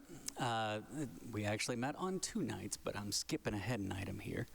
Would you like to take both items up together? Sure, Okay, let's. Madam Clerk. Item 6B is a report of the Special Committee on Charter Review, meeting as a committee of the whole on November 13th, 2024. All right, procedurally correct now. The committee met as a committee of the whole. All colleagues participating in this important discussion. This is the restart of our charter process. For folks at home who may not be familiar, this council spent 6 solid months working through the policy conversations, the ramifications of them, and making our recommendation in the form of a home rule petition that would constitute the new charter of the city of Somerville, the new constitution of our city. Now, a year and a half later, the mayor has responded, and we are going through those as a committee. The important details, why we met for a very efficient 3 hours across those 2 nights, it is my goal to not waste everybody's time. And so a call was made requesting folks who, A, are interested in serving directly in negotiations with the administration on a final form of this, and B, to also list 3 colleagues that you feel confident in trusting to represent your interests and the interests of the council in that negotiation if you're not personally selected for it. So I would ask you, I think the deadline is midnight tonight. We might still have our butts in these chairs by then, so I encourage you to get that information to the city clerk. And hopefully we will be canceling the meeting on the 20th or dropping it back to a meeting of the committee. Stay tuned. Thank you, Madam President. I ask that the reports be accepted as submitted. Thank you. Next item. Item 6D is a report of the Committee on Public Health and Public Safety, meeting on November 12th, 2024. Councilor McLaughlin. Thank you, Madam President. We did meet that day. Everyone was present for a brisk 1 hour, 40-minute meeting that solved a lot of the world's problems. I would like to note item 24-1413 was accidentally marked as work complete when I'd like to keep that in committee. We talked a lot about Davis Square and the issues that everyone's aware of that have been going on there for a while. In my opinion, very positive meeting where we saw a lot of common sense community policing going on combined with resource allocation to people in need that has dramatically decreased a lot of the violence and tension and open drug dealing going on down there. So a positive event, felt comfortable enough to mark these as work complete, and we can always take them up another time. We discussed very briefly the warming center, which we were given an update tonight, and there'll be a further update on Monday, as we've been told. No updates on safe consumption sites just yet. We took up an item regarding protests, counter-protests, how police deal with them. The police issued us a memo and explained that they try to keep people separated within the confines of the First Amendment. And then we also took up wild turkeys. They're a protected class. Do not touch the wild turkeys, do not harm them. They're protected by Mass state law. So that's all we had. I submit this committee report to be accepted. Yes, can I move to sever item 24-1413 and send it back to committee? Okay, any discussion? Councilor Brunley. Thank you. Just really briefly, through you, the chair, I'm very grateful that this meeting was held, that these important issues were talked about, that the council received that memo in regards to efforts to keep separate protests separate. I've seen several protests in this city in the last few months where that has not happened, and police have only stepped in after physical violence has already erupted. I am hopeful that they adhere to this memo moving forward. Thank you. Councilor McLaughlin. Just to comment quickly on that. So if people want to go back, watch the video, it was people kind of didn't know exactly what was going on. And when I asked the police department about it, they only knew of one incident in that situation. So I asked them actually to provide us more information. I apologize, I didn't follow up with them to ask about anything else that's happened there. But their rule of thumb, and they have a policy order that they actually amended. It was unclear if it was because of this specific incident or not, but they have updated their policies. And basically what they say is they try to keep people separated, but it's also, unless they're breaking the law, you can't just keep people, so you can't force people to stay separated. So I think that's what the issue might have been, but I would encourage the councilor to maybe reach out to Captain Di Gregorio, who is there speaking on behalf of the police department, and he might be able to give more clarification. Councilor, any other questions? Okay, that committee report's approved. Next item. Item 6E is a report of the Committee on Public Utilities and Public Works, meeting on October 30th, 2024. Councilor Klingon. Thank you, Madam President. Through you, we were all there, myself, Councilor Strezzo, and Councilor McLaughlin. We had quite a hefty agenda, a lot of which were regarding Alston Street items that we discussed, but the first item, the main event, if you will, at the beginning was a public hearing on municipal broadband. We heard, this was a citizens petition of 76 voters that wrote and to trigger a public hearing. We heard from Kate Zabros from the Somerville Internet Task Force. She gave an overview of the Internet Task Force executive summary. She described internet access as a critical role for people around the world. Policy concerns also shape public opinion about internet access and filtering of content by private companies that contributes to those concerns. We also heard from Roy Russell from Upgrade Cambridge. Mr. Russell was a hired consultant to perform the feasibility study for municipal broadband, and the conclusion was that municipal broadband was feasible for Cambridge. Mr. Russell noted that there are hundreds of examples of municipal broadband throughout the United States, with most being successful. The consultant's report also noted that it might have to invest $150 million in order to attract private partners who would invest another $4 million and provide service and maintenance. So we had a pretty hefty discussion around that. We heard from a few members of the public did speak, and then we moved on to the Alston Street items. We discussed one item around asbestos with the director of ISD. He did say it isn't feasible to check every building, but that they will allow the inspectors to obtain asbestos. So we make people get certifications now. Or actually, I'm sorry, the inspectors have all obtained asbestos certifications to allow them to know what is supposed to happen with respect to asbestos. As well as having a designated contractor person from the general contractor who would have to be knowledgeable about asbestos removal, because one of the things I've seen is folks uneducated about asbestos, and these workmen are out there with no masks and taking down asbestos, not even realizing it, and their managers aren't telling them or don't know or don't care. We took up one item for Councilor Mabar put in about, this was about local restaurants complying with the requirements for proper waste handling and contracting for city waste collection. Director Tanovica commented ISD is looking at revising and innovating ways to get compliance from restaurants, as well as considering a revamp of the food licensing process. He noted that there's a dedicated dumpster inspector, but said that he could not speak to waste collection being performed by the city, as this is a DPW matter. I also had one in my committee by Councilor Davis regarding reallocating of resources to proactively clean up used needles and other potentially hazardous items in Seven Hills Park. Director Invictus stated that calls regarding sharps would be directed to 311. He reported that ISD personnel has been trained in the disposal of sharps, and that the daily morning walkarounds in the area have been increased, and a reduction in the number of items to be picked up has been noticed. Yeah, so I mean, there was a number of items. Like I said, some of it was housekeeping. Happy to report that the bench at the Brown School has been reinstalled.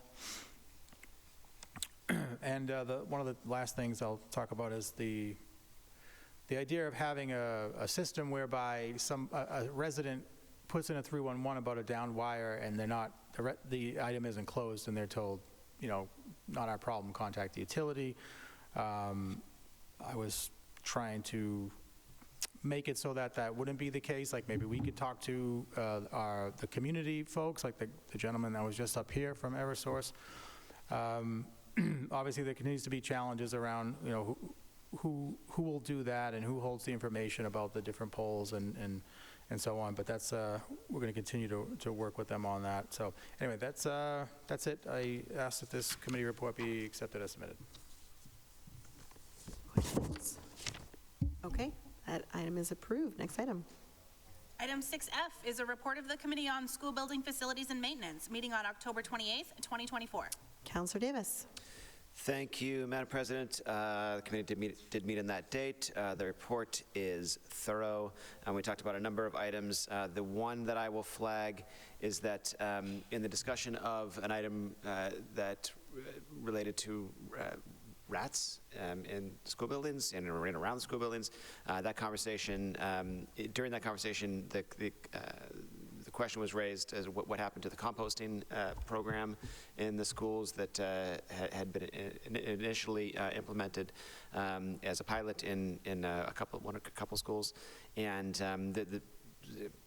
our collective recollection was that essentially that the program would have ended during the COVID time period, and it must have just sort of fizzled from that.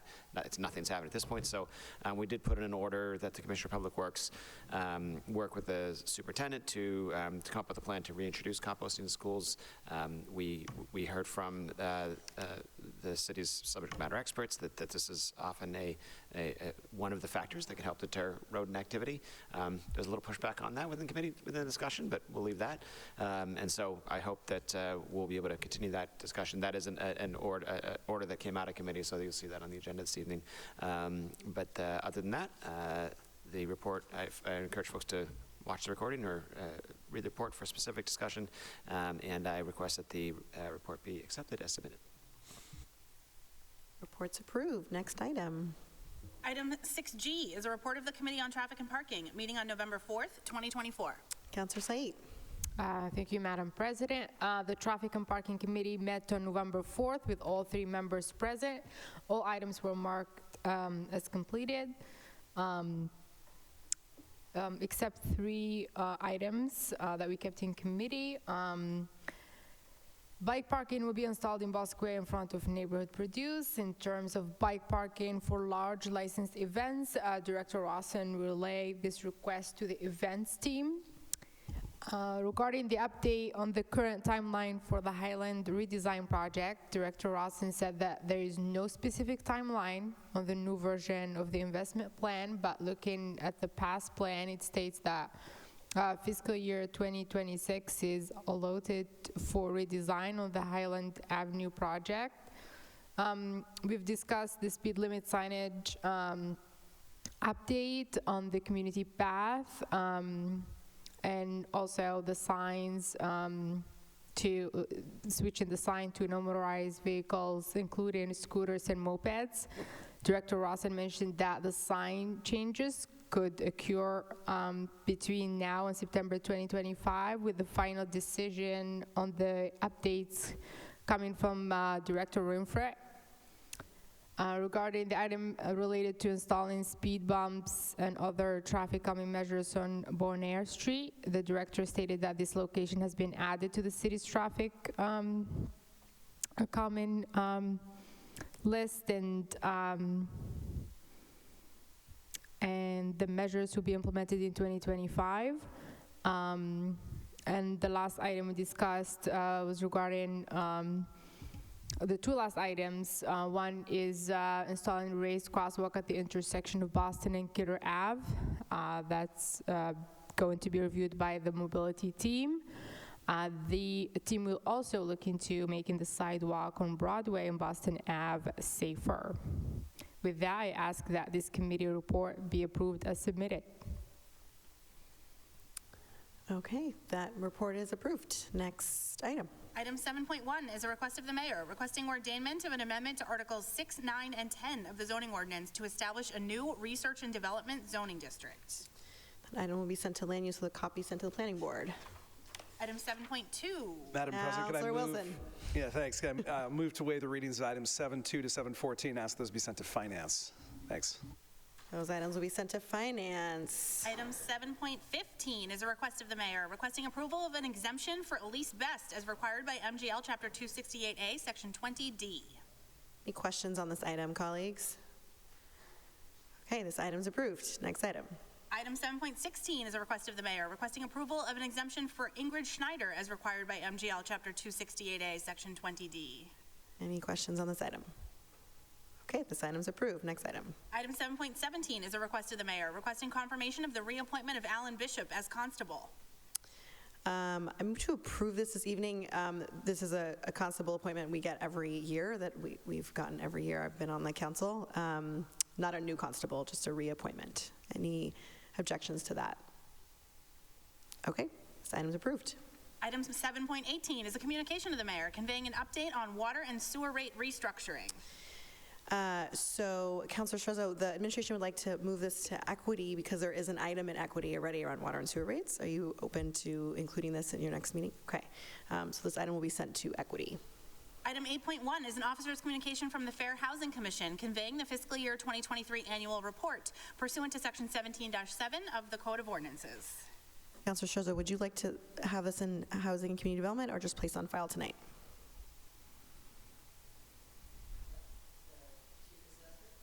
8.1, the Fair Housing Commission report. Yeah, equity. I think we sent it to housing. Yeah. Councilor Burnley. I think it was sent to housing last year. Yes. So housing is fine. All right, thank you. Through the chair, I just want to take a moment to recognize that this is a really important annual report that we received that highlights complaints of fair housing violations based on statutes that we have not only in the Commonwealth, but specifically in Somerville. And I will note that for the first time ever, both in Somerville and probably the nation, there is a complaint in there subject to the laws that we passed in this chamber last year to create a protected class and for polyamorous people, non-monogamous people, and there is one complaint in there based on family structure. So I do want to highlight that when we give people the tools and the opportunity to speak about their realities and the problems that they face, people often do step up. And so although I am not happy to see that this is a reality that people are dealing with, I think it is really important that we've become a place where people can step forward, and we have an opportunity now to model what it means to enforce fair housing across the board. Thank you. Thank you. So this item will be sent to Housing and Community Development. Next item. Item 8.2 is an officer's communication from the Chief Assessor requesting to appear at this council's November 26, 2024 meeting for the tax classification public hearing and the determination and adoption of tax levy percentages for fiscal 2025. This item is approved. Item 9.1 is a new flammables license for 74M Property Owner LLC at 74 Middlesex Ave, storing 6,870 gallons. Councilor Burnley. I would like for this item to go to licenses and permits because that's a lot of gas.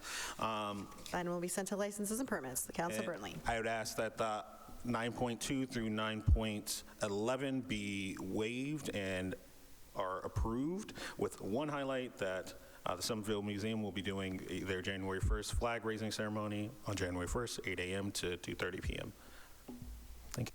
Those items are approved. Next item. Item 9.12 is a public communication from Horace Ward LLC, Belm Realty, Deli Properties, and Deli Properties 2, requesting a zoning map amendment to change the zoning district of 11 Horace Street, 5 to 7, 9, 13, and 15 Ward Street, and 15 and 21 South Street from MR4 to MR6. This item will be sent to Land Use with a copy to the Planning Board. Next item. Item 9.13 is a public communication from 34 individuals submitting comments regarding a ceasefire. This item will be placed on file. Next item. Item 9.14 is a public communication from O'Sheen King submitting comments regarding leaf blowers. This item will be placed on file. Next item. Item 9.15 is a public communication from Greentown Labs submitting comments regarding items 24-0680 and 24-0679, zoning map and zoning text amendments to create a Summer Nova Innovation Sub-Area. This item will be placed on file with a copy to land use. Item 9.16 is a public communication from Mary Burke submitting comments regarding towing. This item will be placed on file. Item 9.17 is a public communication from Veterans of Foreign Wars 529 and Disabled American Veterans 27 submitting comments regarding veterans memorials and monuments. Would you like this to go to committee or place on file? Okay, place on file. Item 10.2 is an order by Councilor Burnley that the Director of Human Resources address the actions that the administration has taken to adopt the recommendations of Respond per item 24-0458 to support survivors of domestic and sexual violence. Councilor Burnley. Thank you. Through the chair, I'll try to be brief. This council received a letter of support regarding an ordinance I put forward to create a separate benefit for municipal workers who have been subject to domestic or sexual violence in order for them to receive the kind of support that they need during that time, whether that's court support, whether that is time to relocate. We not long ago just had our domestic violence vigil. I think it's really important that we pass this ordinance. I know that there has been some talk from the administration about this being conflated with all other benefit conversations, whether that's PFMLA or just other ongoing negotiations with unions. I'd like to separate this out. I think that it is really important that we do not punish people for experiencing violence by telling them that they can take unpaid time off when they will be losing money through no fault of their own. So yeah, I would like for that to go to legislative matters. Thank you. This item is sent to legislative matters. Next item. Item 10.3 is an order by Councilor Burnley that the Director of Human Resources update this council on efforts to establish an expanded municipal paid family and medical leave policy based on the Commonwealth's program. Councilor Burnley. Thank you. This item is, I hope, pretty self-explanatory. For over a year, we've had multiple conversations on this body about whether the City of Somerville would adopt the state's Paid Family and Medical Leave Act program. We have, as a legislative body, the right to put our city into that program. The administration eventually countered with a municipalized version of that. I was excited to see that there was some forward movement, but we really do need to check in at this point beyond the point of a new fiscal year and many of the negotiations with our local unions. We can't just say we're going to expand benefits for our workers and make it so that they want to stay in our community and not actually do it. So love to hear an update about that. Could that also be sent to legislative matters, since the item that it's in reference to, the ordinance change, is also there? That item can be sent to legislative matters. Can I sign on to that as well, Ms. Madam Clerk?